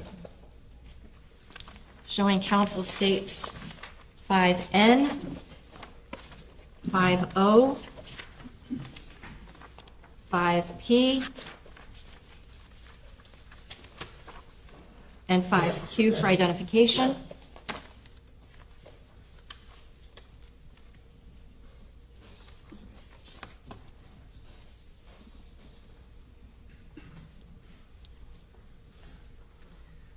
Do states exhibits 5N, 5O, and 5P depict a location where items of alcoholic containers were recovered from, and the items themselves? Yes, ma'am. Judge, I would move the aforementioned exhibits into evidence. Subject to prior objection. Prior objection. 5N, mark for identification, becomes State Exhibit 107. 5O, 108. 5P, 109.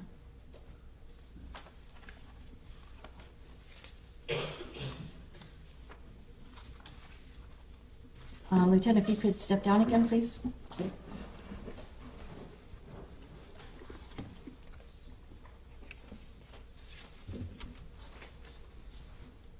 Okay, Lieutenant, so in the back part of the vessel, behind where the helm would be, there appears to be a place where there's two round hatches.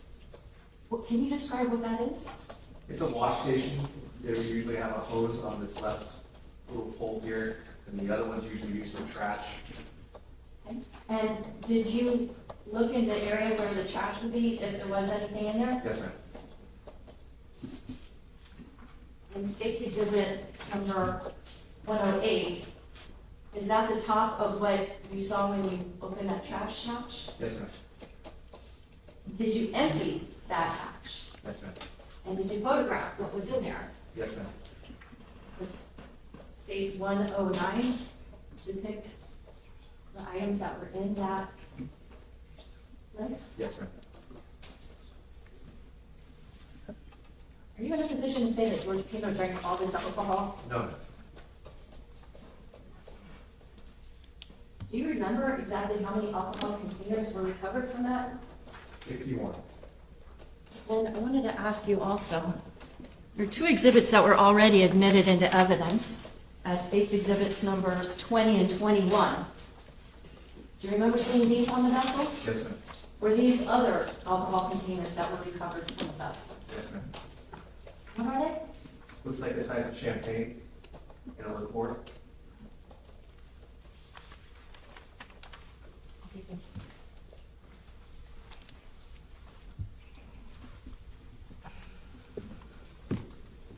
Additionally, did you recover some flares that were on the defendant's vessel? Yes, ma'am. Showing you State's Exhibit number 5Q. Is this a photograph of the flares you recovered? Yes, ma'am. I would move 5Q for identification and evidence. No objection. Without objection. 5Q, mark for identification, becomes State Exhibit 110. Forgive me, subject to the prior objection. Yes.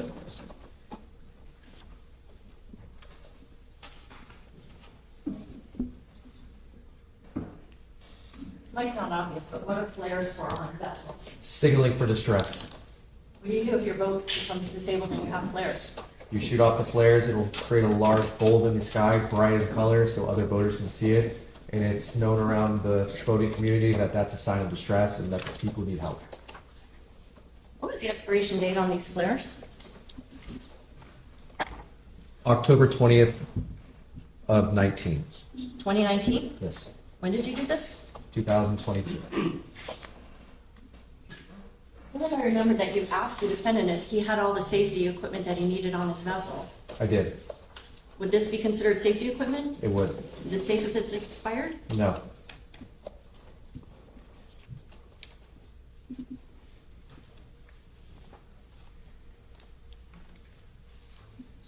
Judge, this might be a good time in the testimony, if that's all right with the court. Okay, could you be going to the new subject? Correct. All right, ladies and gentlemen, we've been around 40 minutes, around 45 minutes. Let's take our one further this one. Please put your notepads inside the envelopes, if you would. For the simple 1 for 1.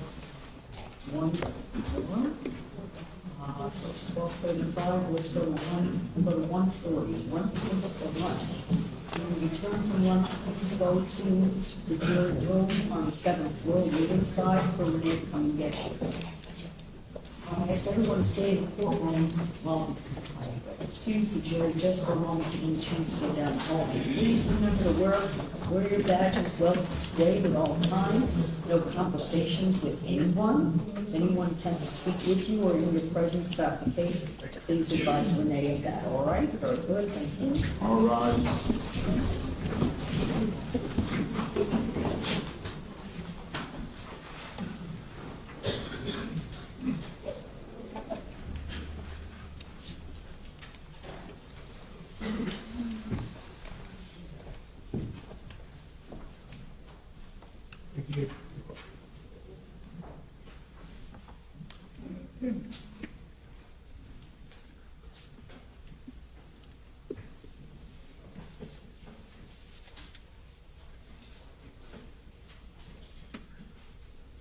All right, let me advise the witness you are under oath, you remain under oath, and cannot speak with anyone regarding the testimony.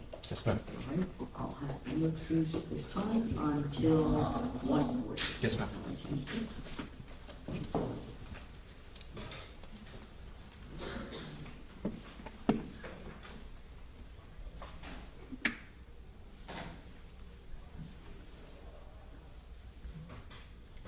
All right, ladies and gentlemen, we'll be taking our lunch break until 1:40. Thank you.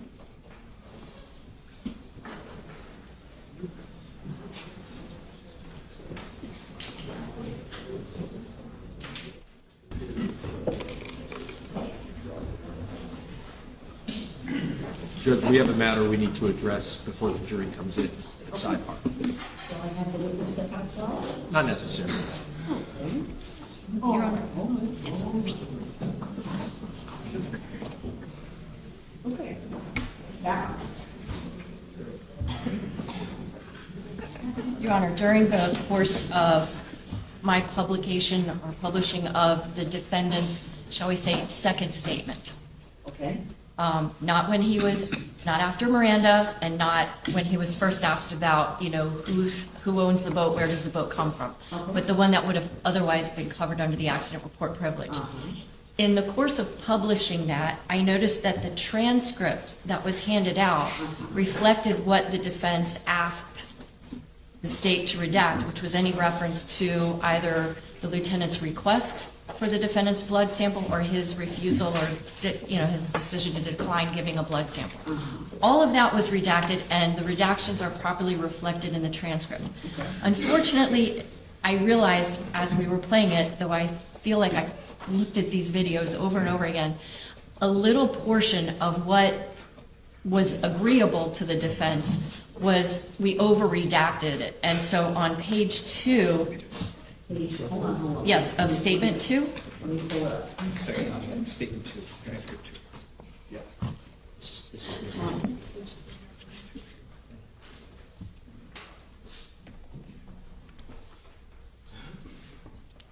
Go ahead. Page 2, statement 2. yes, so the part where it says, 1, 2, 3, 5 lines down, you'll see WT Right. for the, 1, 2, 3, 4. 5. and it begins with the lieutenant saying, I don't know about that yet. So the first thing I'm going to do, talk to you about, there's a boating accident, a serious injury. Okay. The next few sentences or so are redacted, and those are the sentences where he indicated that I like to ask, all that. So those were properly redacted, and then we picked back up with the defendant then saying, I had 2 beers in response to the lieutenant saying, I would like to get a blood sample.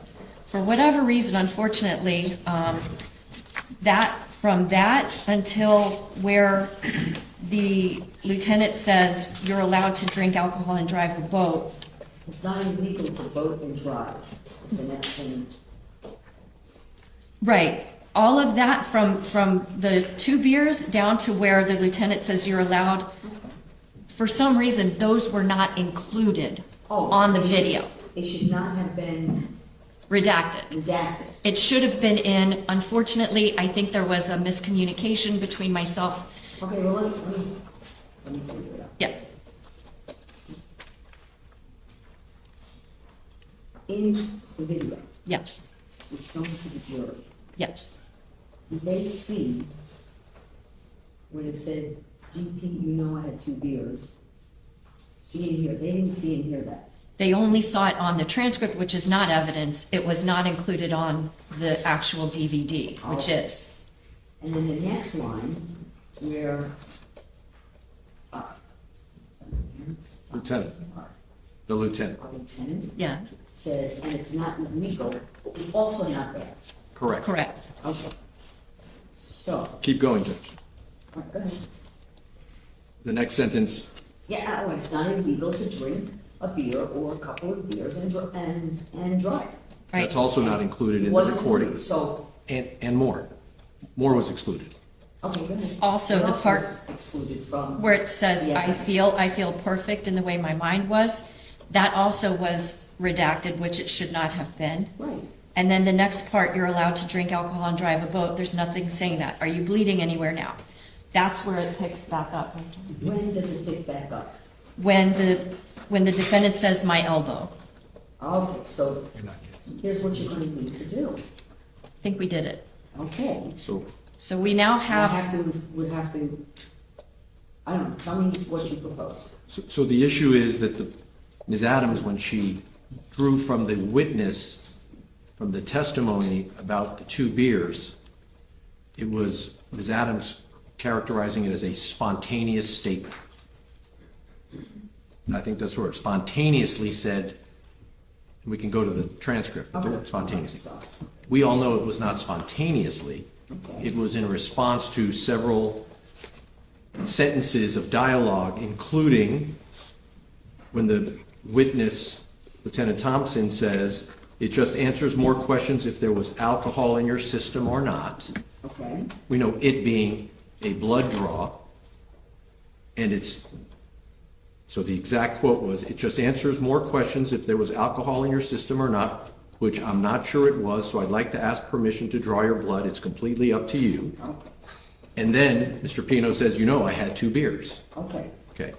So our concern is that the impression has been left with the jury that Mr. Pino just blurted out, I had 2 Oh, beers. yeah, I understand where you're coming, that it was something so spontaneous that just came out of Mr. Pino. So that has to be addressed. And so the way that I interpreted spontaneous is, at no time did the lieutenant say, have you been drinking? How much did you have to drink? The defendant That's maybe the way volunteers you- that. But that's maybe the way you interpret it. So how do we, Well, how do it's, I clarify it? I think what we can do is just either we were able to reinsert all of the part that was initially over-redacted. So I have a copy of that. So I can either replay that and just say, Lieutenant, you know, is this what happened? And the jury can follow along again and just leave it at that. Whether I characterize it as spontaneous or not, you know, like it's kind of like a, you know, tomato situation, you know? Maybe the jury thinks it was spontaneous, maybe they don't, but it's not in direct relation to a question that was posed by the lieutenant. Well, okay, we know it was perhaps in relation to a question though that was deemed suppressible, that whole area of inquiry. Correct. Okay, so, let me try to wrap my head around how and what instructions, if any, I should give to the jury, that might clear this up. May I make one possible suggestion, which would be this, that the court instructs the jury that there was a technical issue with the video that was played, and we are now going to play the proper version of it with nothing further, and I'm not going to characterize what he says one way or the other. Well, and I'll also instruct them that I remind you what the lawyer's asking questions, that's not evidence. It's what the witness says. So this witness is not going to say there was a spontaneous statement by Mr. Pino. Right. So what I would propose to give context to the statement about 2 beers, because the prosecutor actually, I think, said to the witness, you didn't ask him about alcohol, drinking alcohol, and that Mr. Pino spontaneously said he had 2 beers. I think the simple way to correct it is, as we're going to play the correct version, it just be prefaced with a question by the prosecutor. Something simple as, Lieutenant Thompson, you told Mr. Pino you were investigating whether alcohol was involved, and here's his response. Something as simple as that. That makes sense. When I think about it. But It's not that I have any problem with that. I just worry, you know, does that somehow... Because when this is happening, the lieutenant is not asking questions. He's just explaining why he's going to want to get a sample. No, but, right, he's explaining why, but the response, and I think we can, that Mr. Pino had was really in response to Lieutenant Thompson bringing up this whole idea, and he was forthright in that once Lieutenant Thompson brought up the idea, and the refusal that doesn't come from the jury. What I could certainly do is, and, you know, with the witness here, hopefully, I could certainly ask of him, you know, Lieutenant, at some point, did an issue of alcohol come up? Yes. And just leave it at that, and then just play this. At that point, yeah. Yeah, that the investigator, now lieutenant, raised the issue of alcohol, and in response, Mr. Pino said, and we play the tape. Something simple. If you're playing it and you're gonna stop it at a certain point, you're gonna play from the beginning again. You gotta play the whole thing. Yeah, I understand that. So you'll stop it before Yes. you get there, and then you'll make a note for yourself. Okay. You'll ask a question, and then you can handle anything else on cross if you Right. think that. So- And I would give the jury instruction on a technical issue. We're gonna basically redo that. and remind them that, you know, what the lawyers say in their questions is not evidence. The evidence comes from the witness. That's fine, and I would propose that if we start from the beginning, it's only a minute and a half or so, a minute and 40 seconds. Stop after the sentence last played, which ended with the words, "a serious injury." Right. That's when the next question to Lieutenant Thompson would be, at that point, you raised the issue with him about alcohol, and the response was recorded, and here we go. And that takes away, Let it play. Absolutely, that's perfectly, okay, great. And Lieutenant Thompson's right here. That's why I thought it'd be great to have So he him. understands the plan. and what I would do, just for brevity's sake, I have a jump drive that has the corrected video and audio that council has been able to see over the break. So what I would seek to do is just ask for it. Substitute out. Yes, it's, What was the exhibit number again? hold on. Wait, I have to see. And while she's looking, to be clear, we're not opening any doors to his refusal, to the defendant's refusal by doing it. Absolutely not. I'm correct? You're not opening This is, the doors. You Thank are you. correct. Thank you. Because that was, I have a pet peeve about double negatives. Thank your you, Judge. request to eliminate or to suppress was granted in that regard. oh, I know what this is. The defense has it. This is my computer. This is it is. It's not yours.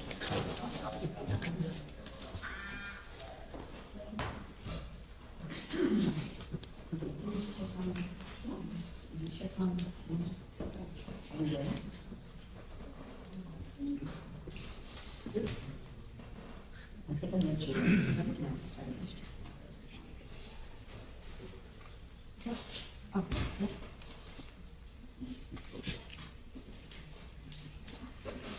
So, what would this be next as a Friday?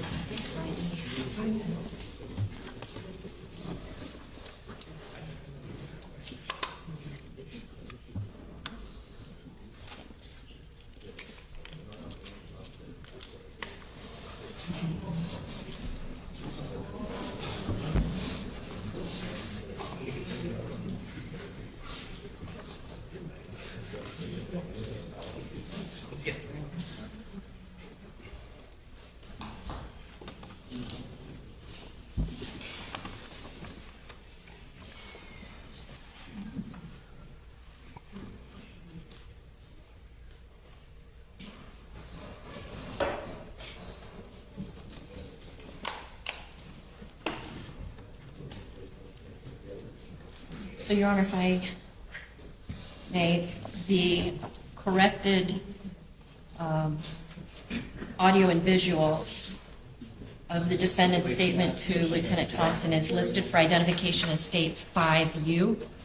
And I would seek, hopefully without objection from the defense, other than their prior raised objections, to move 5U for identification into evidence, and then be able to publish that with the caveat that I will preface the two-beer statement with a question to the lieutenant. Right, aren't we substituting what was already? Yes, but just to make things a little bit, I can do it right now. You don't have to do it. Yeah, right, I want to do it now. you want us to put this statement on the original jump drive? No.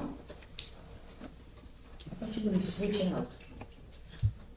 The only thing that this jump drive has, Your Honor, Oh, is that the one second statement. The one that's in evidence has, Okay, we're good. Okay. That's another exhibit. okay, yes. Okay. So I'm now moving states 5U for identification and evidence. Subject to prior objections and perhaps an instruction from the court to explain to the jury that it was omitted and we're now giving it for the jury. The jury may have seen it in the transcript, so to clarify for the jury, they may have already seen this in the transcript, even though the transcript is not evident. Okay, we'll go ahead and do that. And what number is it going to be? 5U marked for ID, states exhibit 111. 111. And when you begin to ask the questions, I'll probably tell them anyway. But you're advised that it's now states exhibit 111. Okay. Okay? Judge, there's another matter, which, just to, so we can go through the whole afternoon. Poppy's head in any minute. with my jury. So is this something with regard to his sentence? Yes, Should he be sitting here? I don't know. It has to do with anticipated cross-examination questions. Okay, so when you finish your direct, Okay, which will be how much longer? not much. Okay, we'll stop for a minute. We'll come sidebar, Okay, and you can tell me about what you want to talk about. thank you. Okay, very good.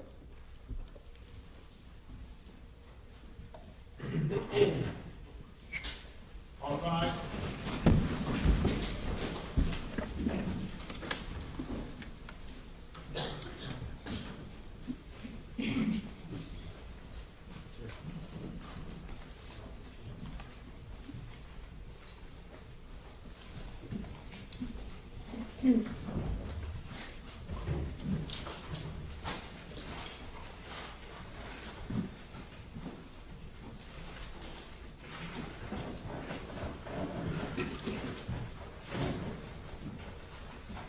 All right, everyone, please be seated.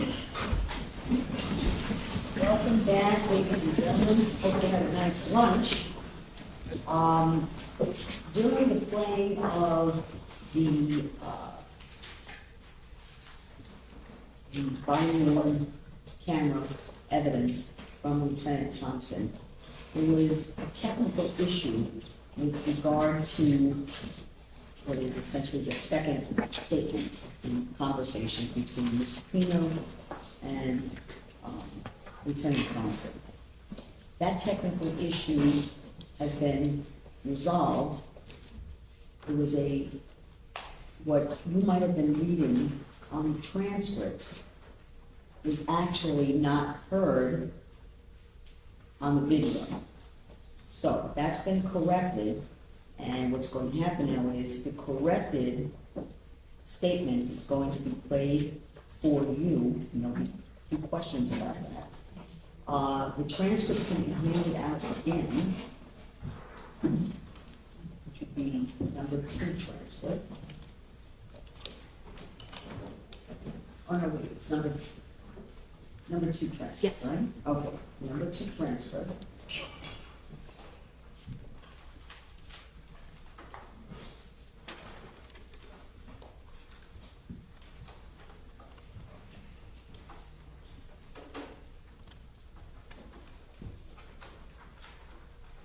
Now, I remind you, the transcript is not the evidence. The evidence is the video, the audio and video, okay?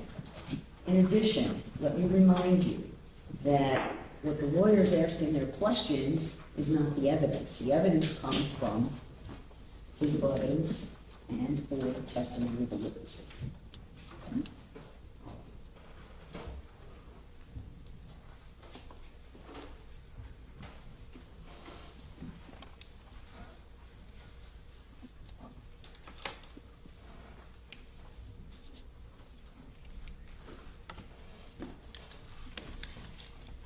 For the record, I'm now going to publish State's Exhibit 111.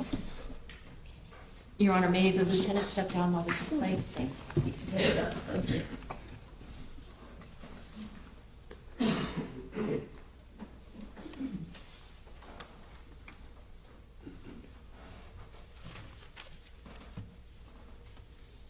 Work the FWC.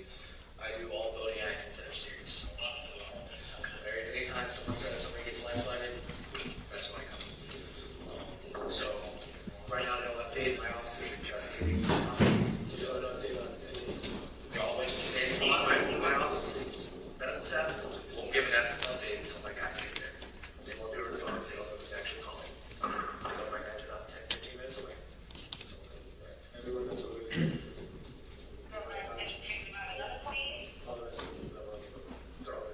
All the girls, they're over there. There's some there. Oh, there's some who's over there. I think there's a list. No, there's no more. They moved over there. All those girls are fine. The lotion. So, right now, last acting update, right, so, she's conscious, but she's okay. She's saying she just go ahead and tell us so that, anybody, I was all but from Paul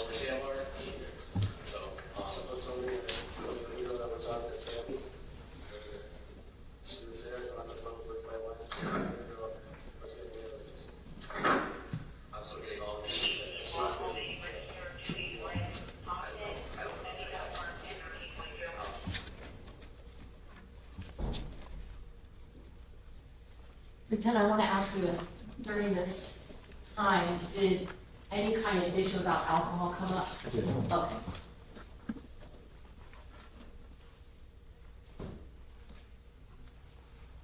We hit a pause, Your Honor? Let's pause it for a minute. Sure.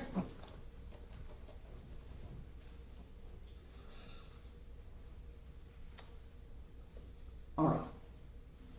Ladies and gentlemen, again, this is the portion that was not played before, and the question was asked, that question's about alcohol, and this wasn't played for you before. All right? And this is the evidence.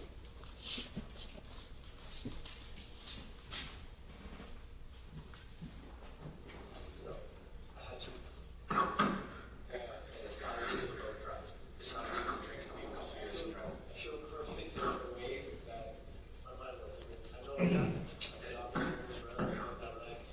You're allowed to drink alcohol and drive, but there's not consent.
We'll come back to this. Let's get that picture. Okay? I don't want to do that. No, I don't want to take I need to get that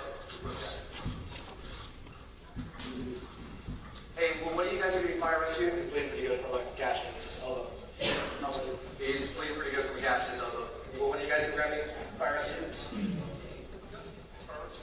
Yeah, we're taxing the boat. Let's go talk about it here a second. I'm going to fire this. We'll get to it.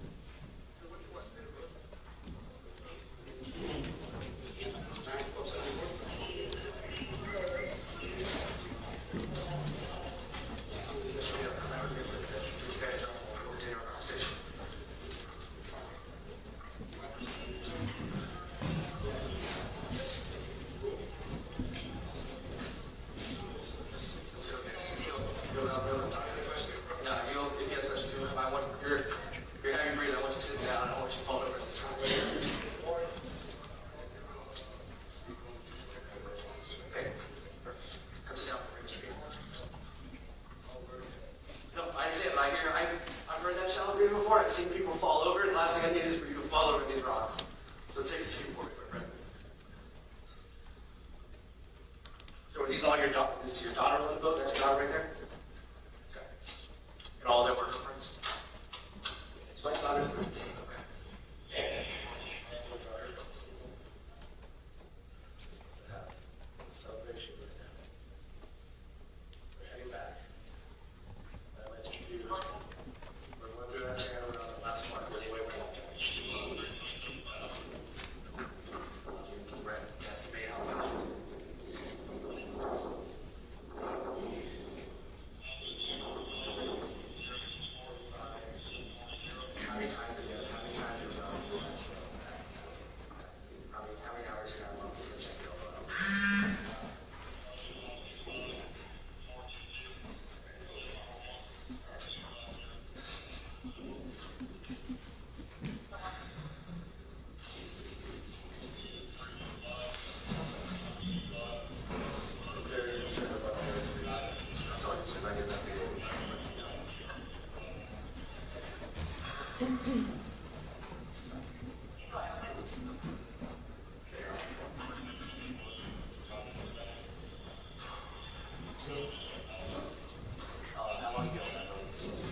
Your Honor?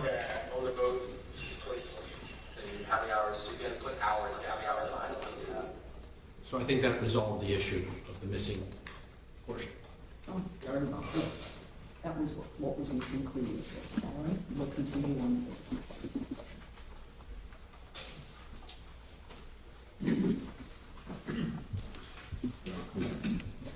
Pardon me? So you're going to conclude that. Thank you. Very good.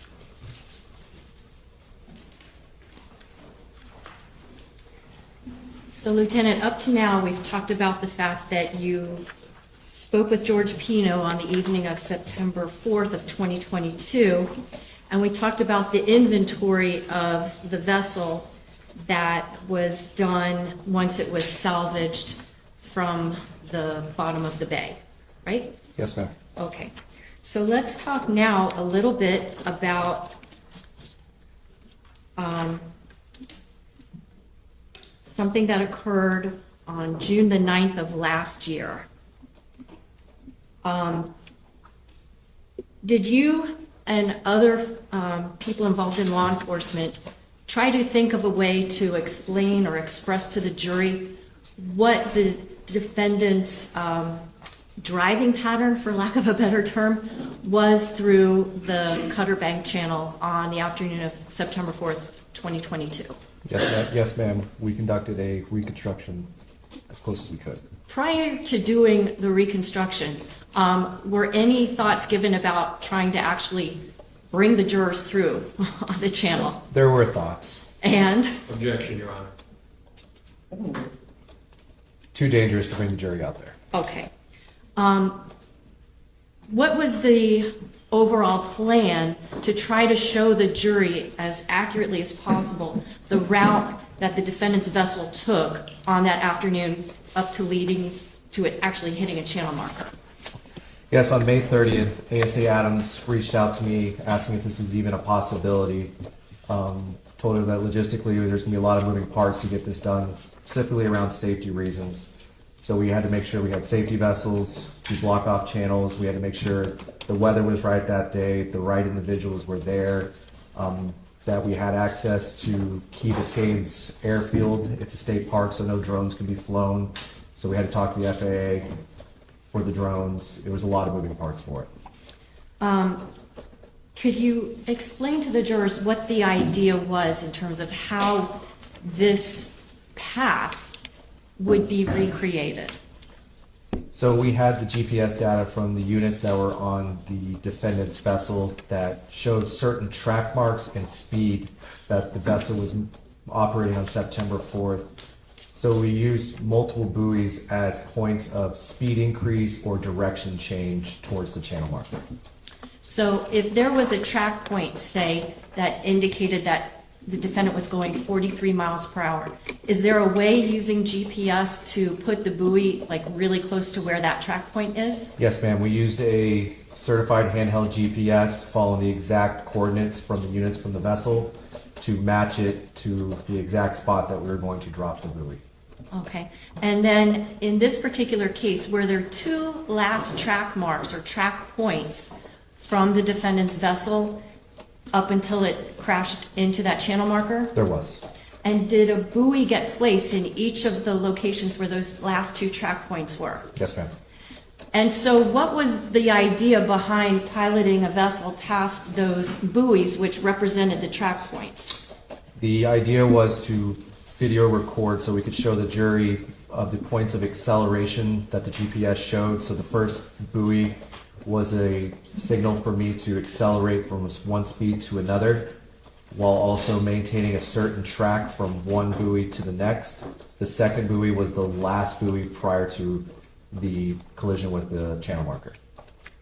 Now, the second to last track point, can you describe where within the channel that would have been? Between channel marker 13A and 13. Okay. And where was the last buoy, or the buoy that represented the last track mark prior to impact? It was right next to channel marker 15. Now, in order to try to recreate this, did you have available a police vessel? I did. What was the size of that police vessel? 30 feet. What was the size of the Robalo vessel that was salvaged from the bay in this case? 29 feet. What were the engines that were on the vessel that was used for this? 2 300 horsepower Yamaha engines. What kind of engines were on the Robalo in this case? 2 300 horsepower Yamaha engines. Did it seem that your police vessel was a comparable vessel to show the jurors what took place on that day? Yes, ma'am. Were you able to get the police vessel accelerated up to 43 miles per hour at that first buoy? Yes, ma'am. And did you then accelerate the vessel to about 47 miles per hour right before you got to that second buoy? Yes, ma'am.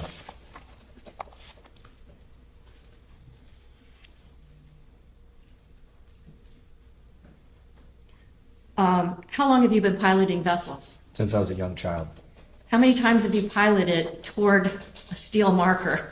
Not on purpose. Okay. Can you talk to the jurors a little bit about what the experience was like trying to recreate a path that you know in real life resulted in the destruction we saw to that vessel in photographs in yesterday? What did you do to manage that? Objection, reserve a motion. So, Okay, hold on. All right. Objection is overruled. Go ahead. I'm sorry. So with those two markers that we spoke about earlier, the first one is to the start getting to a speed of 43 miles an hour. The second channel buoy that we placed is right next to channel marker 15. We had to take in consideration that if I were to take the exact same route, it was near impossible for me to evade that channel marker. Okay. Before engaging in this reenactment, for lack of a better term, did you have any alcohol to drink? No, ma'am. Did you have any minors on the boat with you? No, ma'am. Now, did you make several passes through that channel? Yes, ma'am. And was there a drone involved? Yes, ma'am. I want to show you an exhibit. It's not in evidence, it's a demonstrative aid. It's State's Exhibit 2I.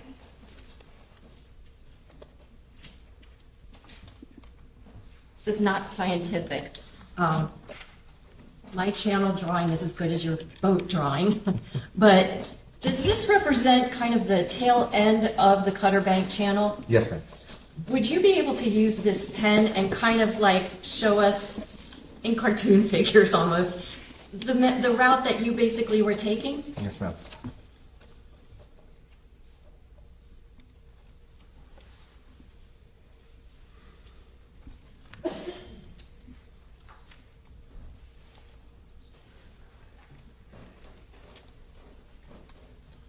Where the squiggly line is, does that represent the route that you were taking? Yes, ma'am.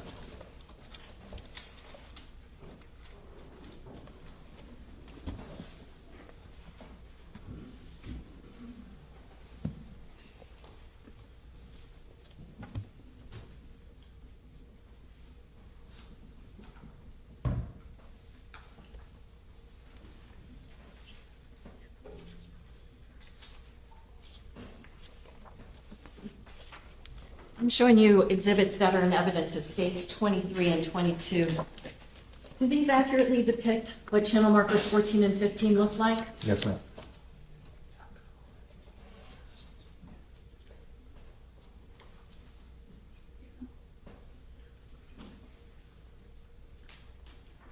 What were the wind and, I guess, sea conditions, like when this was done? Very favorable, low winds, very slight chop, very small waves on the water. Was that similar to the weather conditions on the afternoon of September 4th, 2022, Biscayne Bay in the vicinity of Cutter Bank? Yes, ma'am. I'm going to show you an exhibit which is in evidence now, as State's Exhibit number 11. And now I'm going to show you an exhibit which is State's 106. Now, in State's Exhibit 11, there is a seat which is designated as number 9, and there's a name attached to that. What is that name? Lucy. May I have that, please? Thank you. And, Your Honor, may the witness step down, please?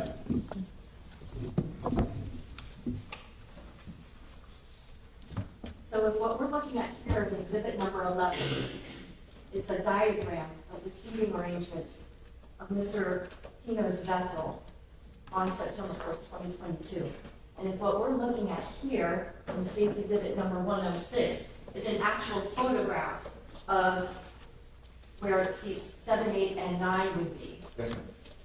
Where it says Lucy, would that correspond to where we are looking at Lucy having sat? Yes, ma'am. Now, because, I guess if we do it this way, that would be how we would know that this location is where Lucy was seated. You're saying? Yes, ma'am. Come on over here so we can see. So this is the 3 bench seats here. And a prior witness identified that Lucy was seated here.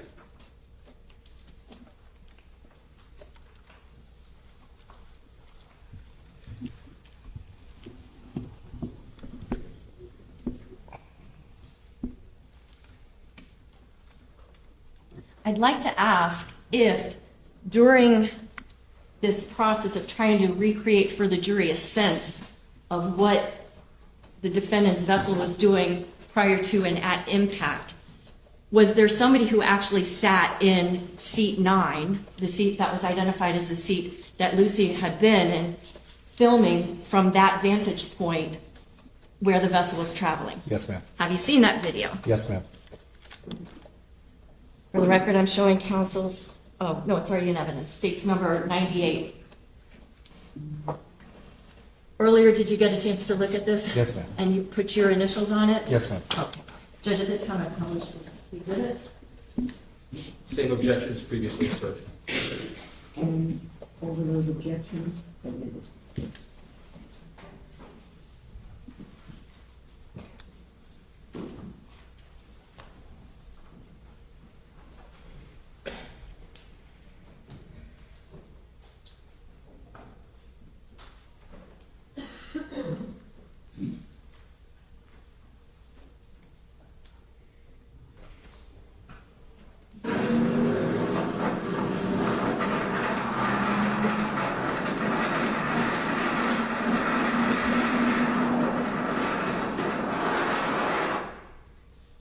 Lieutenant, would you be able to come down for the report? Yes.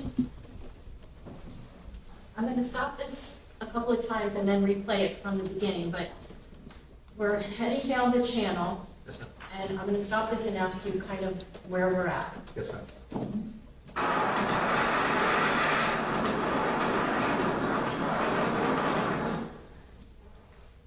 What channel marker is that? Be 13.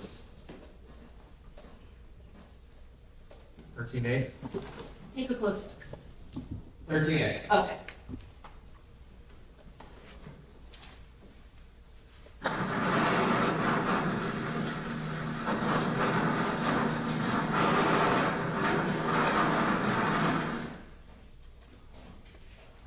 What's this right here? That's the first GPS buoy.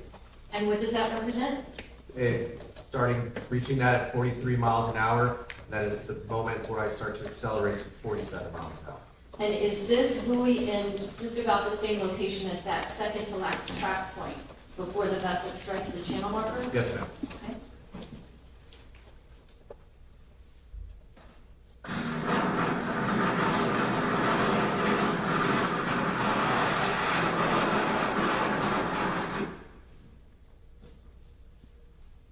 pointing to here with my pen, what is that? That's the second GPS buoy. Okay. And this represents the last track point prior to impact? Yes, ma'am.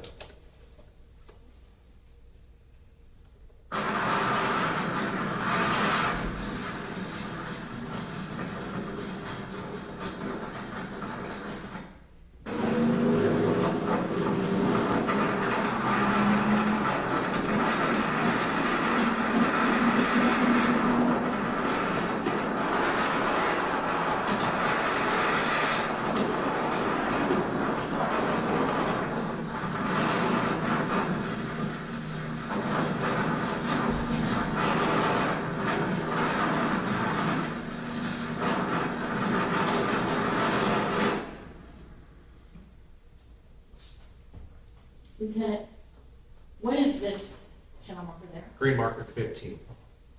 You're quite a ways away from it. Yes, ma'am. We can see it already? Yes, ma'am.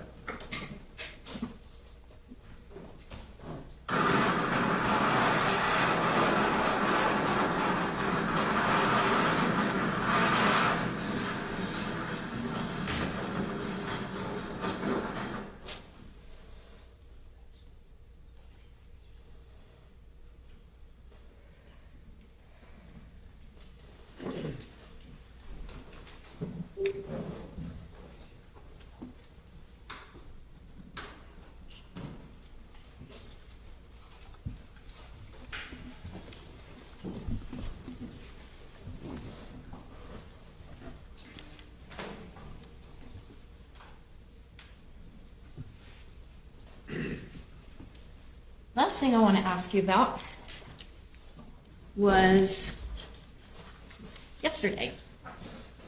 Our jurors came and examined the robalo at your office, just in front of the office building, yes? Yes, ma'am. Now, prior to them viewing the boat, did you stand next to the boat and point to two locations on that vessel? Yes, ma'am.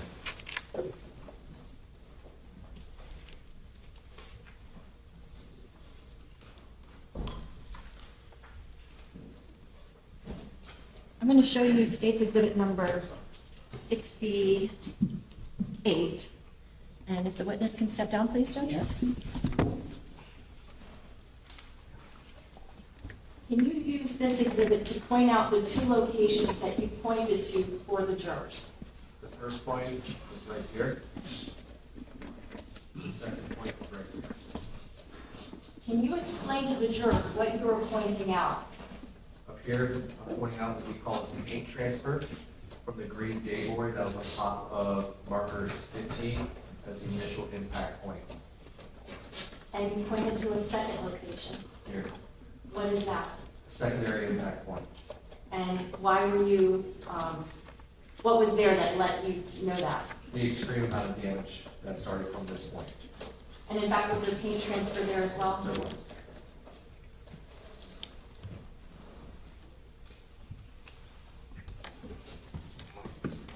Showing counsel states 5S and 5T.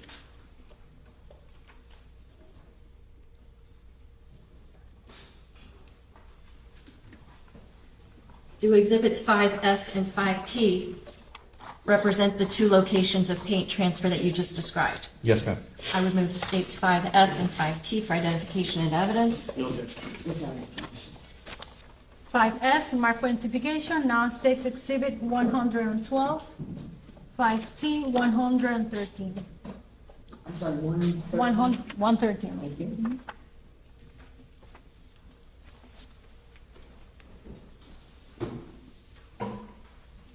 In my right hand, I have the paint transfer at the front of the bow of the boat. Yes, ma'am. And on my left hand, I have the paint transfer that was in the middle part of the boat. Yes, ma'am.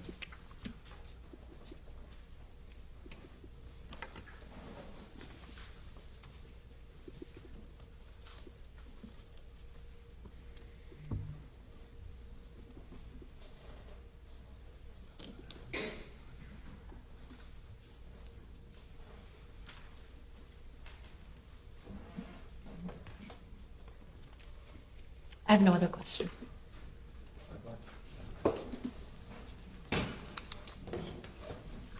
The one is over here, just one. Thank you.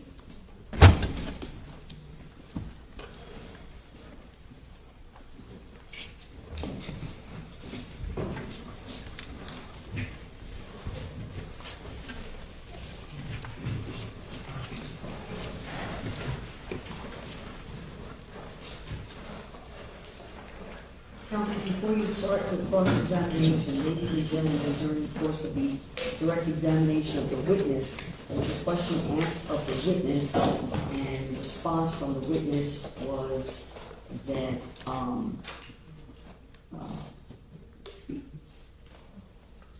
he used the word dangerous in his response.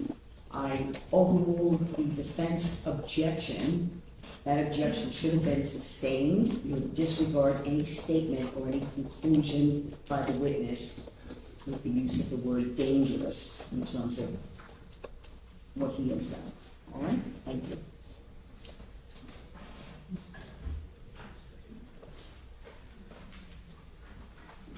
Good afternoon, Lieutenant Thompson. Good afternoon. Lieutenant, you indicated that during your interviews and interactions with Mr. Pino that there was no detection on your part. You did not observe any signs of impairment by alcohol. Is that correct? Yes, sir. The first time.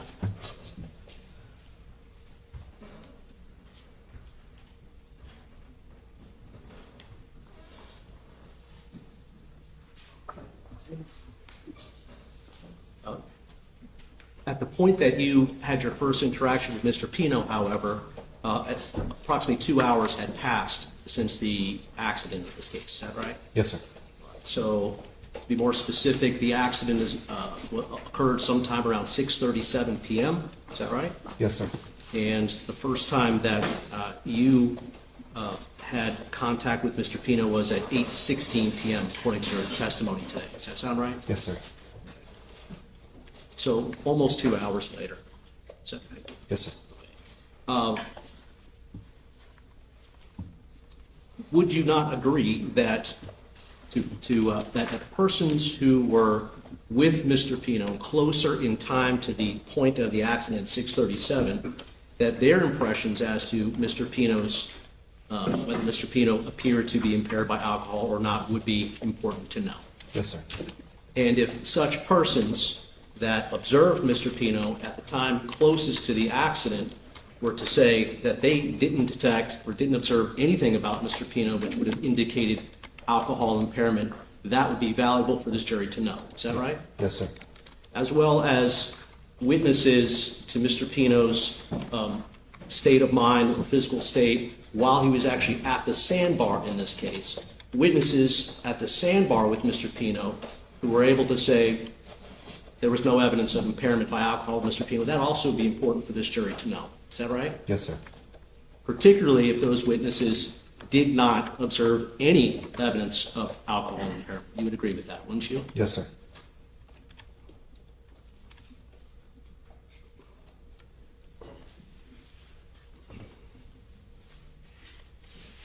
We heard earlier today that when you had your first opportunity to have interaction with Mr. Pino, that was at the seawall at Elliott Key Harbor. Is that right? Yes, sir. Mr. Pino was on a police boat. Is that right? Yes, sir. In fact, he was on a police boat with one of your members of your crew that day, Keith Hernandez. Is that right? Yes, sir. And when you are asking Mr. Pino some basic background questions about his boat during that interaction, Mr. Pino answered those questions, correct? Yes, sir. But he also offered an explanation, his memory about how this accident occurred, correct? Yes, sir. And I just wanted to go through slowly with you. We have the benefit of the transcript that was prepared for the jury. And Mr. Pino says that we were going back, we were coming through the channel. Of course, he's referring to Cutter Bank Channel. Was that your understanding at the time? Yes, sir. And there were two girls sitting in the back. A boat was coming. We were going by the little, and then you interrupt him and say, you leave the boat in the water at Ocean Reef, or is it at a trailer at Ocean Reef? That's all that you were interested in at that moment. Is that correct? Yes, sir. But Mr. Pino continues with his answer, and he tells you, no, it's in the water. So anyways, I turned back to look because there were two girls sitting in the back seat of the boat. And I had 5 or 6 in the front, my wife in the middle, and we were coming, and I approached the waves head first, like I always do. And the boat hit. I was looking at the girls, and just to make sure they were okay if they were sitting in the back, and the next thing I know, it hit the wave, and I tried to swing, and the right side of the boat would be the left side of the boat, hit the pylon. My God, I can't believe it. You recall him telling you that? Yes, sir. Mr. Pino was telling you that in his memory of the way the accident occurred, as a part of that, he believes that the left side of his boat made contact with the pylon. Objection, calls for speculation. This is what he told you, isn't Excuse it? me. I'm going to overrule as to what was said. Go ahead. But Judge, Go ahead. That, in fact, is not the case, though, correct? The Correct. left side of Mr. Pino's boat did not make contact with the pylon in this case, did it? No, sir. In fact, we know just from the pictures presented in this case.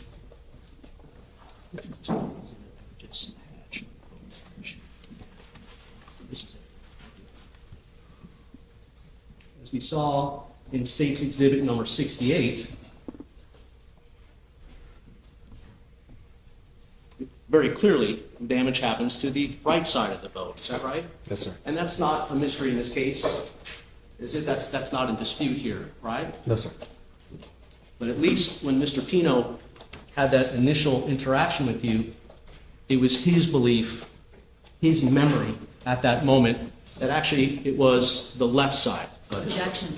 That's sustained as to what Mr. Pino's belief was or wasn't.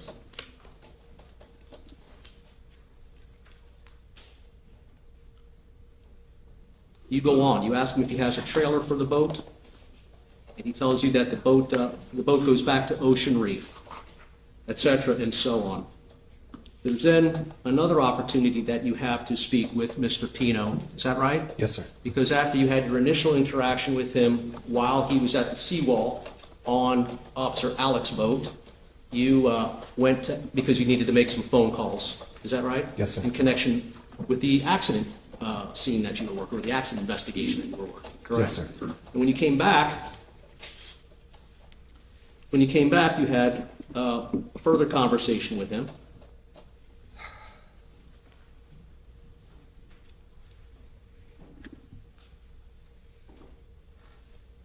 And you tell Mr. Pino,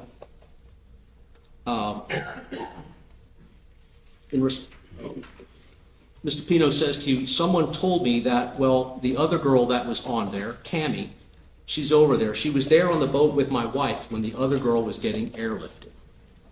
And you reply, see, I'm still getting all the pieces. See, I'm still getting all the pieces. Pino, she said that she was getting CPR. You respond, I don't know about that yet. So, first thing I'm going to do, talk to you about, there's a boating accident, a serious injury. And Mr. Pino, then there was some conversation between you, Mr. Pino, about alcohol, correct? Yes, sir. And Mr. Pino says to you, in response, he says, you know, I had 2 beers. You recall him saying that? Yes, sir. And your response to that was, and it's not illegal to boat and drive. It's not illegal to drink a beer or a couple of beers and drive. And that's a true statement, isn't it? Yes, sir. And Mr. Pino says, I feel perfect in the way my mind was. I mean, I know what happened. I've been operating boats forever. I've done that ride 1,000 times. Do you know if Mr. Pino has done that ride 1,000 times? I did not know. Do you know if it's true? I do not know if that's true. Did you ever examine or become aware of the data examination of the GPS devices in Mr. Pino's boat? Yes, sir.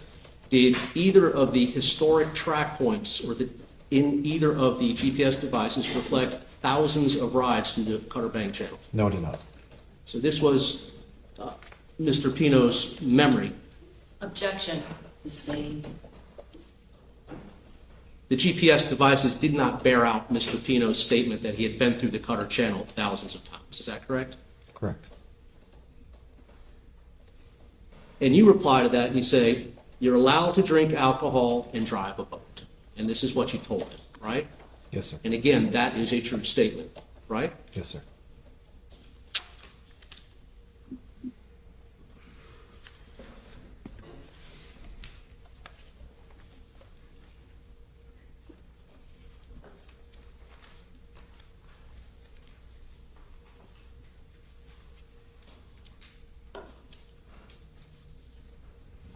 And during this conversation, further, Mr. Pino takes the opportunity, after following some additional conversation between the two of you, he takes the opportunity to tell you again about what his recollection, what his memory is of how the accident occurred. You recall that? Yes, sir. And Mr. Pino says, that was my wife and myself, right? And then two girls were on the back, and the rest of the girls in the front in the seating area. And then we were going through the last marker. There was a boat coming through, which was bigger, so the waves, I was veering to the right to cut into the waves. You say, okay. Mr. Pino continues, right, like I always do, cut right through the waves, and I knew I was going to hit some waves. I looked back at the two girls that were sitting back there because I was a little concerned. I told my wife, watch. I even remember exactly who it was. It was Coco. Pretty sure it was Coco and Andrea. You recall him giving you that answer? Yes, sir. Now, Coco, he was referring to someone by the name of Coco Aguilar, correct? Yes, sir. And Andrea, he was referring to someone known as Andrea Knopfler, correct? Yes, sir. And both Coco Aguilar and Andrea Knopfler, they were passengers on Mr. Pino's boat at the time that this accident occurred. Yes, sir. And Mr. Pino is telling you that he even remembers exactly who was sitting behind him, again saying it was Coco and Andrea. Is that right? Correct. Now, that turned out not to be true. Is that right? Improper hearsay. Did you conducted a further investigation in the days and months leading or after this accident, correct? Yes, sir. And you determined who, in fact, of the passengers were sitting in the back of the boat, didn't you? Yes, sir. And did your investigation reveal that it was Sarah Gutierrez? Objection, this is hearsay. Your investigation did not reveal that Coco Aguilar and Andrea Knopfler were sitting in the back of the boat. Objection, it's hearsay. Exhibit number 11, please.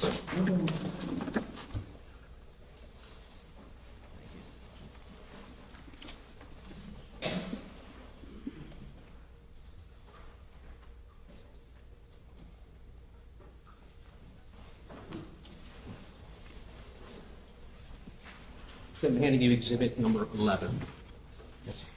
Now, you recall, Detective, that exhibit number 11 was the boating diagram that was presented to the various passengers in this case in order to develop the seating chart of the seating chart of the passengers as they sat on Mr. Pino's boat on the day of this accident, correct? Yes, sir.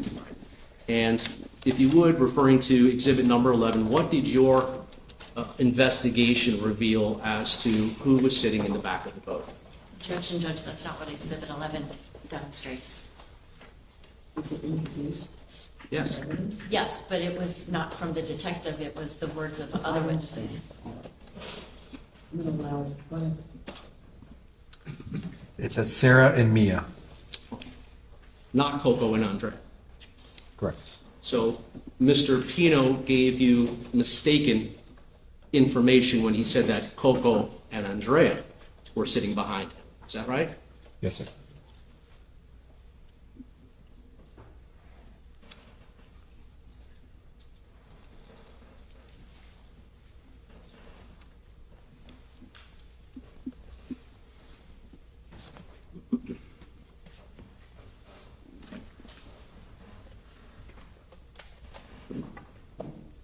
Mr. Pino goes on.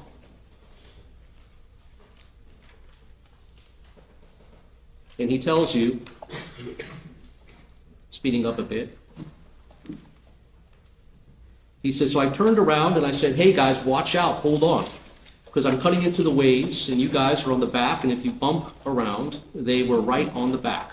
There was a seat at the back of the boat, and as soon as I said it, I was cutting through the wave and I looked, and the wheel, I guess when it hit the waves, the wheel turned a little bit, okay, turned a little bit as I was cutting back in, and I lost a little bit control, and I think I turned, okay, and it was I'm pretty sure it was the left side of the boat that skimmed the left side of the boat, probably towards the front to try to turn away from it. So again, Mr. Pino tells you that it was the left side of the boat that made contact. Is that right? Yes, sir. And he goes on to say, and the boat hit the left front boat, and then we all got ejected. Do you know if Mr. Pino's statement to you that, quote unquote, they all got ejected, or I'm sorry, that we all got ejected, was true? Objection, calls for hearsay.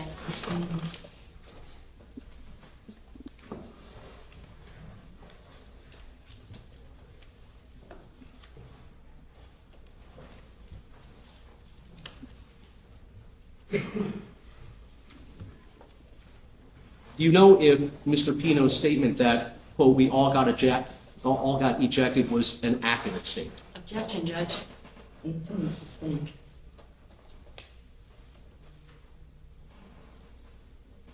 You asked Mr. Pino, once you get ejected, when you came up, what did you see that you can remember? And Mr. Pino says that I know exactly what I saw. It's because I'm having a problem. I'm having a problem recalling because it was very scary. I got up, so I know I couldn't believe what had happened. I saw a few people floating. I yelled. I recognized some of them. They said, all right, I'm here, I'm here, I'm here. And then I immediately went under the boat to see if anyone was there. Do you recall him telling you that? Yes, sir. And you recall asking Mr. Pino, do you remember who was under there, referring to the boat? And Mr. Pino responded, I'm very clear who was under there, and I got her. And you asked Mr. Pino, what was her name? Do you remember what Mr. Pino told you? I have to look at my notes. Mr. Pino told you it was Natty Reed. Does that sound right to you? Yes, sir.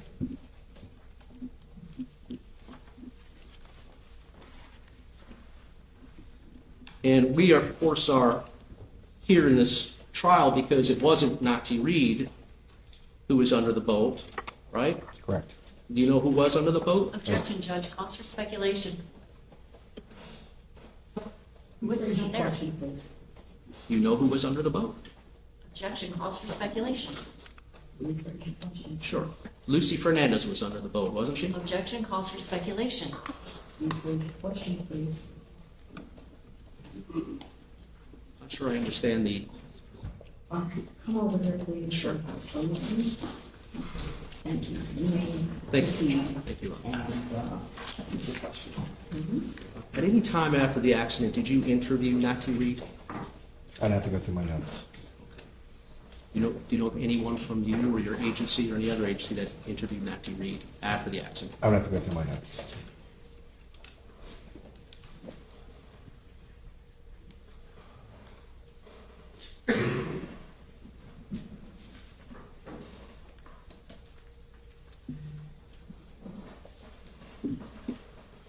Now, your conversation with Mr. Pino continued on later that after that afternoon. Is that right? Yes, sir. And at the time that you asked Mr. Pino if he would write a statement as to his, what happened, he agreed to do that. Is that right? Yes, sir. And you had conversations between the two of you regarding any number of things that he and you thought would be appropriate to place in the statement. Is that right? Yes, sir. And one of the things that you asked Mr. Pino about was how fast he was going. If you remember, it's what his speed was. Yes, Is sir. that right? And Mr. Pino mentioned to you, first he said 39 RPMs, 38, 39 RPMs, and RPMs means what? Rotations per minute. And when you're on a boat, like Mr. Pino's, it's very common that the screen on many of these boats kind of shows what your speed is based on rotations per minute, RPMs, correct? Yes, sir. So if the RPMs are 39 RPMs, for example, that doesn't necessarily mean that you're going 39 miles per hour on a boat. Is that right? Correct. Because there are many variants with speed on a boat, correct? Correct. And in fact, you discussed that with Mr. Pino because he was asking you, what does 39 RPMs correspond to miles per hour? You remember that conversation? Yes, sir. And you were telling Mr. Pino that, just as we said, it could be a couple different things. It could be propeller, that he had 14 people on the boat. These are some of the variables which would affect speed. Remember that conversation? Yes, sir. One of the things that Mr. Pino offered was that he said he had a lot of weight on the boat, and that he said, quote, I have two engines, two 225s. You recall that? Yes, sir. And when he said 225s, he was referring to the size of the engines on his boat. Objection calls for speculation. Did you, the engines that were on Mr. Pino's boat, the boat that was involved in the accident had two 300 horsepower engines. Is that right? Yes, sir. Twin 300s. Yes, sir. Do you know if Mr. Pino ever owned a boat prior to the boat that was involved in this accident? No, sir.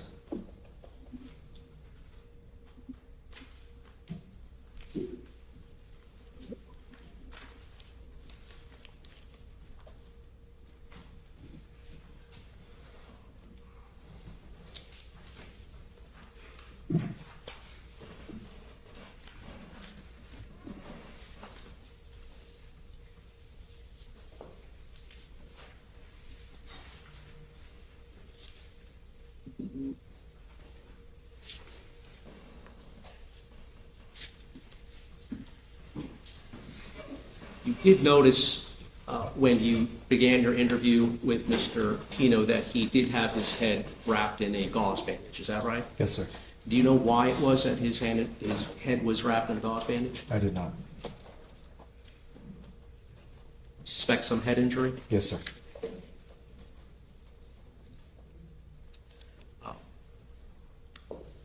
And Mr. Pino, in fact, prepared the written statement for you that you asked for. Is that correct? Yes, sir. That's in evidence now, isn't it? Yes, sir.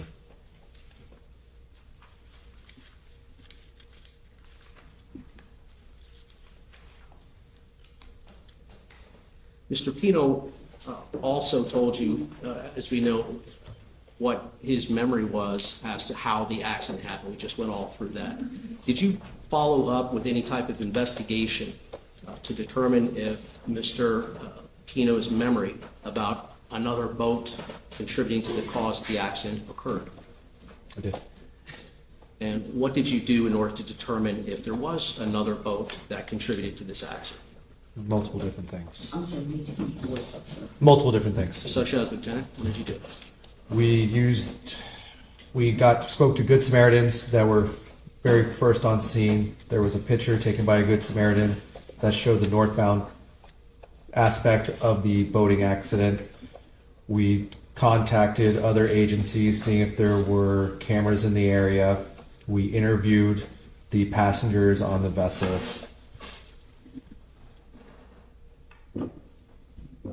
And did you find anything in all of that which corroborated Mr. Pino's memory as to whether there was another boat? Objection hearsay. Oh, No. You mentioned a picture taken by a Good Samaritan. How was that helpful to you in coming to the conclusion? The photograph shows an image of the vessel that the defendant was operating capsized. I believe it's 3 minutes post-accident time. I'll have to verify in my notes if that's exact time. and it shows a northbound view of Key Biscayne with no vessels in sight. And you said it was approximately 3 minutes after the accident? I would have to look at my notes, but around that time frame. Could it have been as soon as 2.5 minutes after the accident? Could have been. And the picture that you were referring to was a wide enough view so that you were comfortable that any boat that might have fit the description that Mr. Pino gave would still have been within the picture frame. Yes, sir.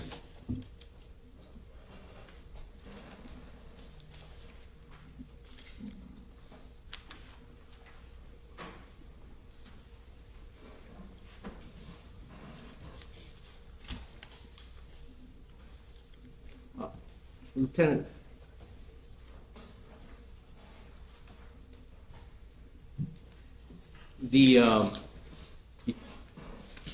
one of the things that was recovered 2 days after the accident were some empty alcoholic beverage containers. Is that right? Yes, sir. And that was when the boat was actually recovered out of the water. There was an inspection done of the boat, Yes, sir. and that's where these things were discovered. Is that correct? Yes, sir. And you testified earlier today that there were 61 empty alcoholic beverage containers. Yes, sir, to my memory.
Lieutenant, were you a part of the recovery team of the boat on the 6th? Objection, that just be on the scope of direct. Just a question. I'll allow it one question. Sure, I think that's all I need. Were you a part of the recovery team? I was at the dock that day. You,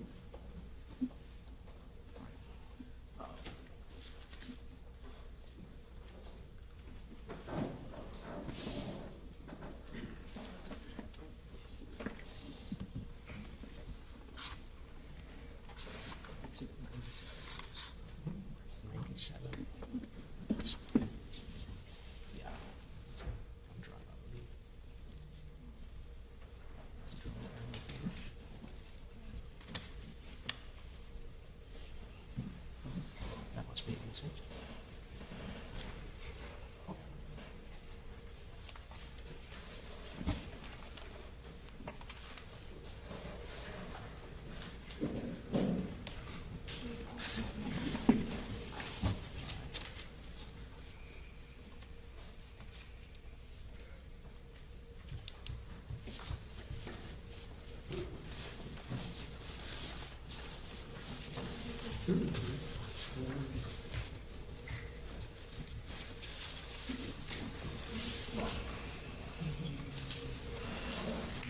While the clerk is looking for the exhibit, I wanted to ask some questions about your reenactment that you did on June 9th, 2025.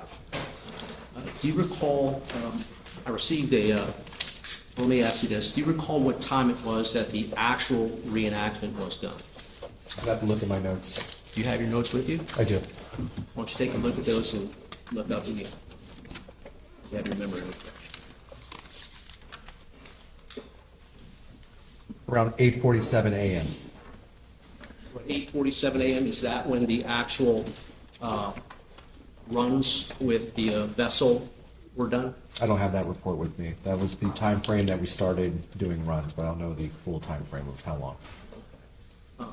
The the group of persons that were going to be involved met at Bayfront Marina at about 8 a.m. that day, is that right? Yes, sir. And so you're saying that about 8:47, you guys were out at the location, Yes, sir. and that's when the activity began, is that right? Yes, sir. Do you know what the tide was, the tide phase at that time, I do. on that day? What was it? It was a plus 1.75. Sorry, I didn't. Plus 1.75.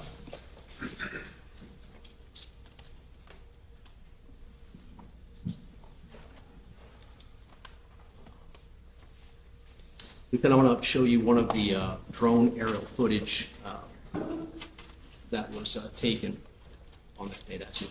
Take a look at that with me. Yes, sir.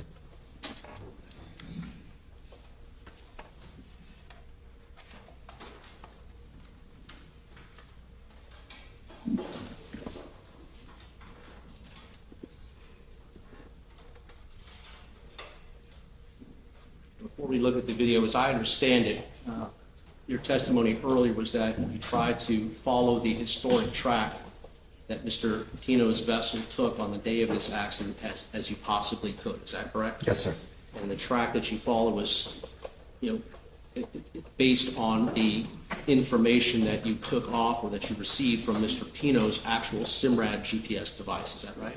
The information that was given to Paul Abler, yes. All right. And you were able to, it was actually you that was navigating or that was driving the test boat? Yes, sir. And you had that information, I presume, on the screen in front of you, the historic track, so that you could kind of steer on that. Is that right? Mr. Abler did. You said, was Mr. Albert, sorry. Albert was driving the boat? No, he was present. Okay. My question, though, is that how was it that you were able to drive on close to the same track that Mr. Pino drove? He set the GPS buoys himself and instructed me to follow the buoys from one buoy to the next. Understood. And that was based on the historic tracks that were present on Mr. Pino's SIMRAD device? Yes, sir. And you are comfortable, or you were convinced that the buoys that Mr. Albert set up for you are consistent with the actual course that Mr. Pino drove on the day of this accident? Is that correct? Yes, sir. Carlos, if you would call up S1001384. You are, may Lieutenant Thompson come down and take a look? Yes, ma'am.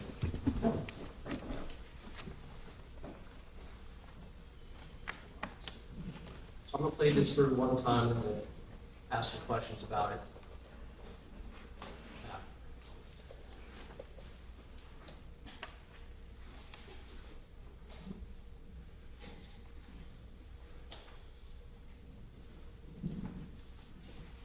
Prior to, hold that for a second. Now, prior to viewing this, you and I met today, and you authenticated for me that this video that you're about to see is an accurate representation of what took place that day. Is that correct? Yes, sir.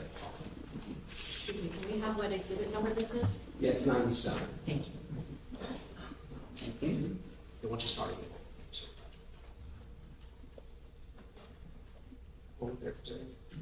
So this is the vessel that you were operating, Lieutenant? Yes, sir.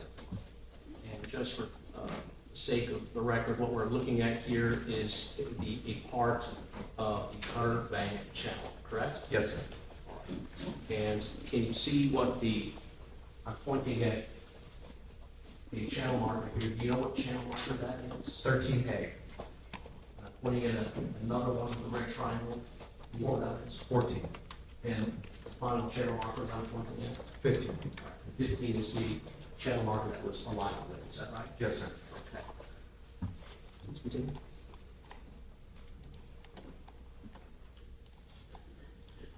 Stop.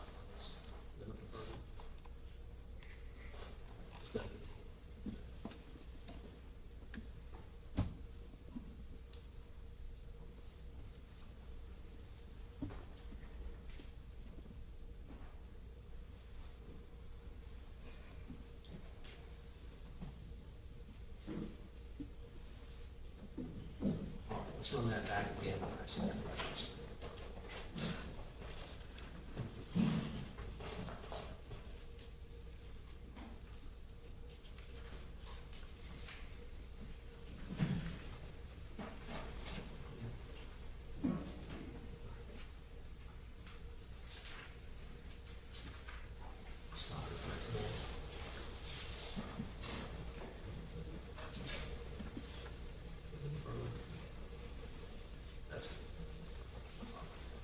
Lieutenant Thompson, where your vessel appears at that moment at the 18-second timestamp, you're just, 13A is just to the left side of your vessel, is that right? Yes, sir. Now, there's plenty of space between your vessel and the 13A channel marker at that point, isn't there? Yes, sir. Continue, please. Stop it there. Now, at this point, just past the 13A channel marker, you are still within the Cutter Bank channel, is that right? Yes, sir. And would you consider that the location of your vessel at that point is somewhere in the center of the Cutter Bank channel? Yes, sir. Continue.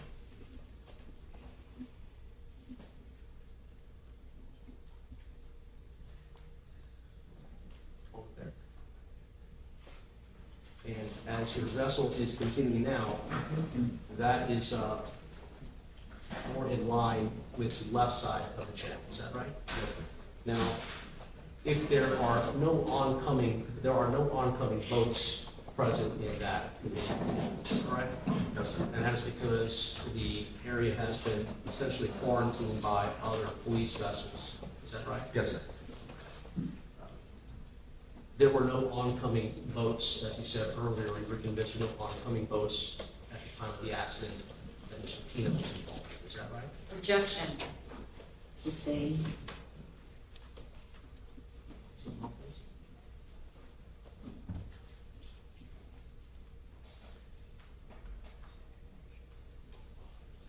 And you are past channel marker 15 at that point, correct? Yes, sir. Now, you were able to avoid aligning with channel marker 15, obviously, correct? Yes, sir. And the reason that you were able to avoid aligning with is because you were focused entirely on that channel marker. Correct. The very purpose that you were there was to conduct this experiment, if you will. Is that right? Yes, sir. It's reenactment, correct? Yes, sir. And so that's all that you were focused on, right? So focus on all my surroundings while on the water, making sure I'm not going to hit any other channel markers, making sure the water depth is so good, that my passengers are safe. I'm not just focused on that green marker. Sure, but because you were completely focused, as you said, on all of these things, you were able to approach that channel marker 15 at close to or at the same rate that Mr. Pino was able to, that Mr. Pino approached that, but you managed to avoid colliding with it, correct? Yes, sir. And that's because you saw it in front of you, Yes, sir. correct? You saw it even before you got to the channel mark itself, is that fair to say? Yes, sir. And you were able to make the decision as you got closer to it, to turn, or in your case, you turned slightly to the left in order to avoid the collision, right? Yes, sir. And but for the fact that you were not distracted by anything else, you were able to safely get around channel marker 15, correct? Yes, sir.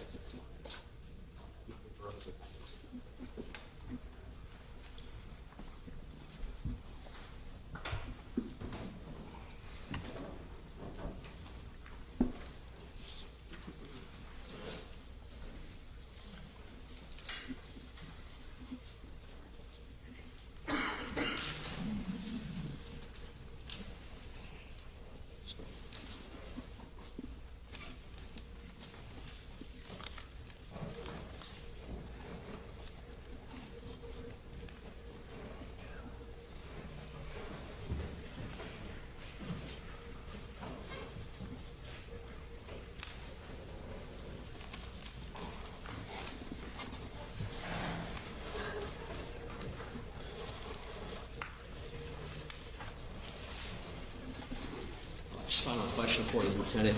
You mentioned earlier, in response to my question about the tide that was You present. said tide? Tide, T-I-D-E. You answered my question about the tide that was present at the time that you conducted this recreation. Do you know what station that tide was measured from? No, sir. And I ask because, of course, different stations will have different tide levels. Is that correct? Yes, sir. So what the tide might be in downtown Miami isn't necessarily what the tide is going to be in Coconut Grove, for example. It'll be pretty close based on the area, but it will be different. Okay. And I believe you said that the tide, as you recall, was plus 1.75, was that it? Yes, sir. And that means exactly what? There's a standard level that the sea level's at, and it goes up and down from there. So plus 1.75 would be 1 foot, 0.1 and 0.75 feet above that standard level. And was that considered the highest tide for that day? No, it was not. At that time? What was the high point tide? I do not know. Do you know what the low point tide was? I do not. All right, I have nothing further. Thank you. I think so. Into it. Yes.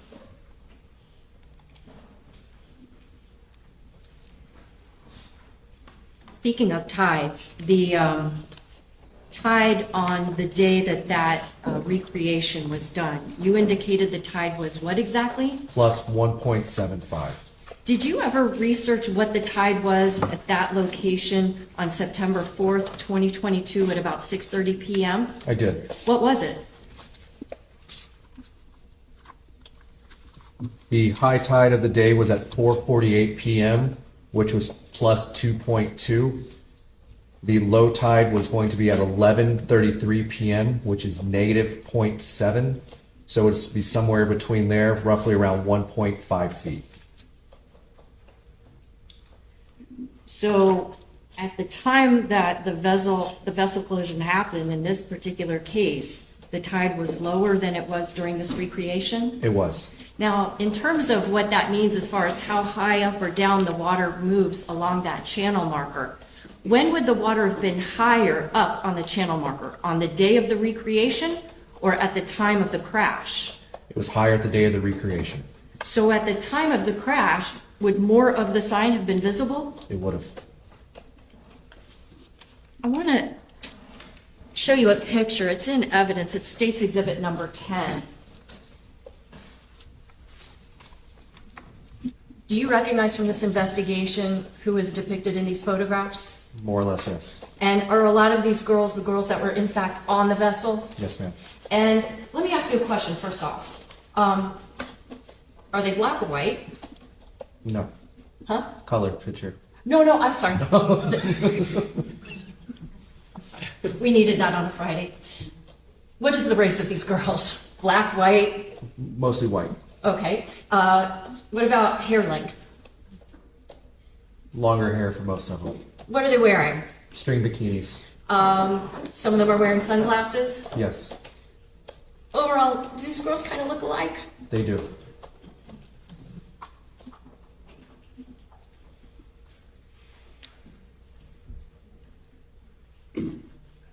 So when Mr. Pino is trying to tell you where he remembers the individual girls were, maybe not so easy to distinguish them when they're wearing bathing suits? Correct.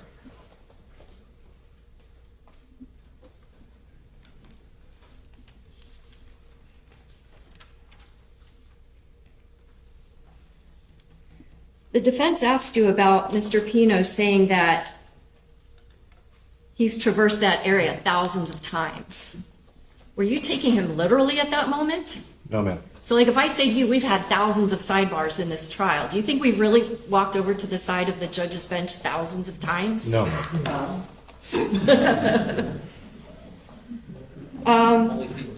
Do you know if when Mr. Pino told you that he had had 2 beers, do you know for sure if that's the truth? No.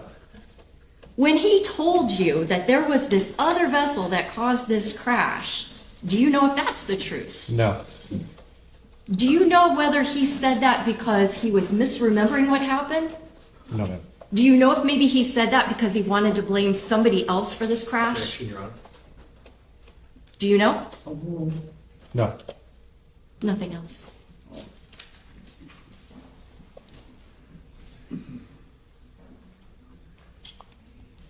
All right, the witness is excused. Sir, you may be subject to recall. You remain under the subpoena. Yes, ma'am. Thank you. Thank you.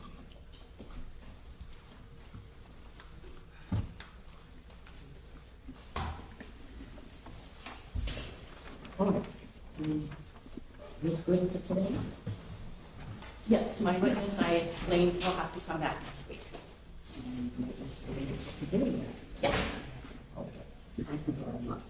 All right, ladies and gentlemen, we're going to end for today at this time. Please put your notepads on the side of your envelopes. We're going over a couple of days now. And it's very important that you continue to be vigilant with regard to my instructions, protecting yourselves. No outside information, potential influence. Do not discuss this case with anyone.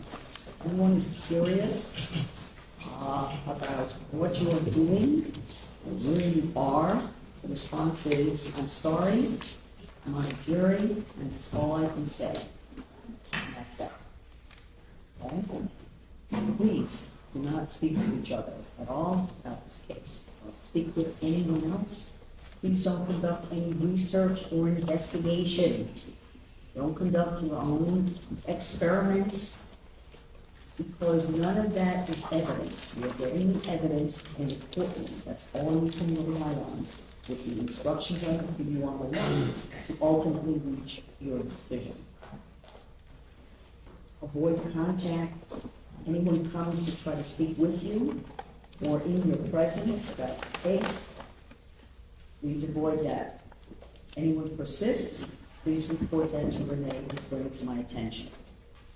You think you see or hear anything in the news, social media about this case, even if you're not sure, don't wait and listen to try to find out. Ignore it. Okay? I'm going to ask you to return on Monday, 9:30. Please be here by 9:30. You'll report to the jury room on the 7th floor. Please, Mondays are busy with other people coming in for jury duty, and please wait inside the jury room. You know Renee, spent already a week and a half, 2 weeks with him, so you know who he is. Wait for him to come up inside the jury room to bring everyone together to bring you into the courtroom. Okay? Again, please be here Monday at 9:30. Check into the jury room on the 7th floor, and have a restful and pleasant weekend. Renee will see you out now, and take your envelopes with you. Thank you. All right.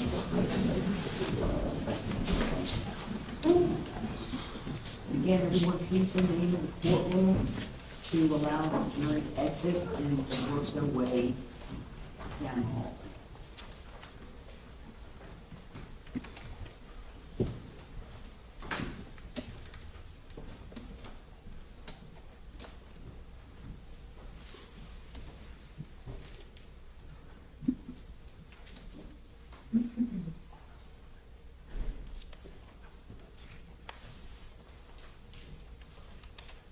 All right, everyone can have a seat.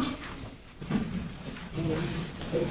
just a few things I just want to go over with all of you in preparation. I'm going to ask you please, and I had mentioned it before to the attorneys, I'm going to be looking at and working on the jury instructions this weekend. I'm going to be looking specifically at any special requested jury instructions. That's going to include, I believe the state has provided me with a special requested instruction on the navigational rules. I'm going to be looking at that over the weekend. Okay? And I have from the defense proposed instructions which somewhat mirror, well, they do mirror, but they include additional requests that are not within the current standard instructions. That's going to be very important for us to discuss all of this. So the sooner that we start looking at them and evaluating these current standard instructions for manslaughter and for vessel homicide, Quebec. So please work on that over the weekend, and I'll let you know that I am looking not only in Florida, because I know what the standard, we see what the standard instructions are, but I'm looking again throughout the state on that issue, and may or may not be looking outside the state of Florida, because I'm not sure to what extent the requests that have been made, how they special instruction from the state, in addition to the additional language from the defense, as special instructions. I think a lot of this could be matters of first impression. So I invite you to look even outside of the state of Florida at how other jurisdictions might address some of these issues that we know we're going to have. It's not a surprise what it is. Okay? All right. That's the one thing. And the second thing is, in terms of where we're going as far as witnesses, my understanding is we're going to have, I think, 2 additional witnesses from the state. Yes, Okay. One is going to be the medical examiner. correct. Will that be your first witness for Monday? I'm not sure, I need to speak You with see each how of that them to works out? figure out In how terms this of is time. going. All right. And then you're going to have the witness, Mr. What is this? The expert. Albert, Mr. A-L-B-E-R. Albert, as your expert witness. Okay. If there are any issues that you anticipate regarding that witness, Mr. Albert, or either of the witnesses, okay, if you would put me on notice through email as to what concerns might be raised, so we will discuss those before I would bring the jury in, as much as we can. Okay? Because that's been very helpful in terms of keeping our proceedings smooth. All right. That's all I have, and that would be the end of the state's case, and then we would move forward. I will ask, and I'm not going to comment, because there's going to be defense motions at the close of the state's case. So if we do proceed, the defense should be ready to proceed with your witnesses for, I would imagine, sometime after lunch. I'd say have your witnesses ready before 1:30 or so in the afternoon. Just if we are proceeding past the defense motions, it should have been ready, okay?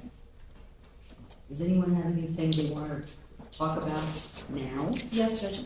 Over one of the breaks, Mr. Shrevenick and I both signed off on a stipulation regarding the fact that the defendant's vessel was in operable condition on the day in question.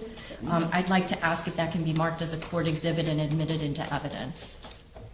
All right, defense? You've Yes. seen this, okay. I signed it, yes. Okay, so I'm gonna go ahead and take it as a court exhibit. The parties have stipulated, but then what I will do is, at the point in time that you ask me to publish that to the jury, I would publish it as a court exhibit. I would read them the instruction on stipulations, and then, I would read that to them. Thank you. That would be I'll court. leave it to you, though, to notify me Yes. at what point you would like me to provide that information to the jury. Excellent. That would be court exhibit 1. Court Exhibit 1, yes. I am told that during my, I believe, redirect with Lieutenant Thompson, I could hear sound behind me, but I was focused on what I was doing. I am told that the defendant may have been muttering something along the lines of, "It happens, it happens, it happens." I notice, from being over on that side when I need to view the angle of the monitor screen, he's in very, very close proximity to the jurors. And I hope maybe somebody misunderstood what was taking place, but I did hear noise behind me. And so I just hope that the defendant is not doing something along those lines. Okay. You know, I had made some adjustments to the seating arrangements of everyone, and I did not hear any. I'm sorry, do you have something you want to say to me? Why are you staring at me? Excuse me. I'm staring out there. I don't want to say anything. Excuse me. Ladies and gentlemen, we're not going to do this. Okay? I'm going to remind everyone, including not only people in the audience, but also specifically the parties, the attorneys as professionals, and Mr. Pino. We won't have this. No conversations back and forth. And I'll remind counsel again to please, make sure it's understood by Mr. Pino, because I'm not going to speak to Mr. Pino directly unless, of course, counsel has no issue with that. But I did not hear anything, but I'm reminding everyone that even gestures are inappropriate. So, with any witness and with anyone in the courtroom. So not only verbal, but any kind of gestures of anyone in this courtroom that could potentially be seen by the jury. And again, that includes Mr. Pino, that includes me, frankly, okay, that the jury could see or hear is improper. So, please, again, I did not hear anything, and I did not see anything. So I'm just going to give everyone, counsel, I'm going to speak to you. May I say something to your client? Of course. Oh, Mr. Pino, I'm Yes, going to sir. remind you to please maintain composure, and please no statements or whispering. Again, I didn't hear anything, and please refrain. I haven't seen anything from any kind of gestures or anything like that could potentially be seen by the jury. Okay? Okay, Your Honor. Thank For you the very record, much. Thank you. I haven't done any Thank of you. those. Thank you very much, sir. Thank you. Thank you, Your Honor. That's all we need to do. And I think with that, we've concluded our proceedings. See you all at 9:30 on Monday, the 15th. Thank you. Judge, what time? 9:30.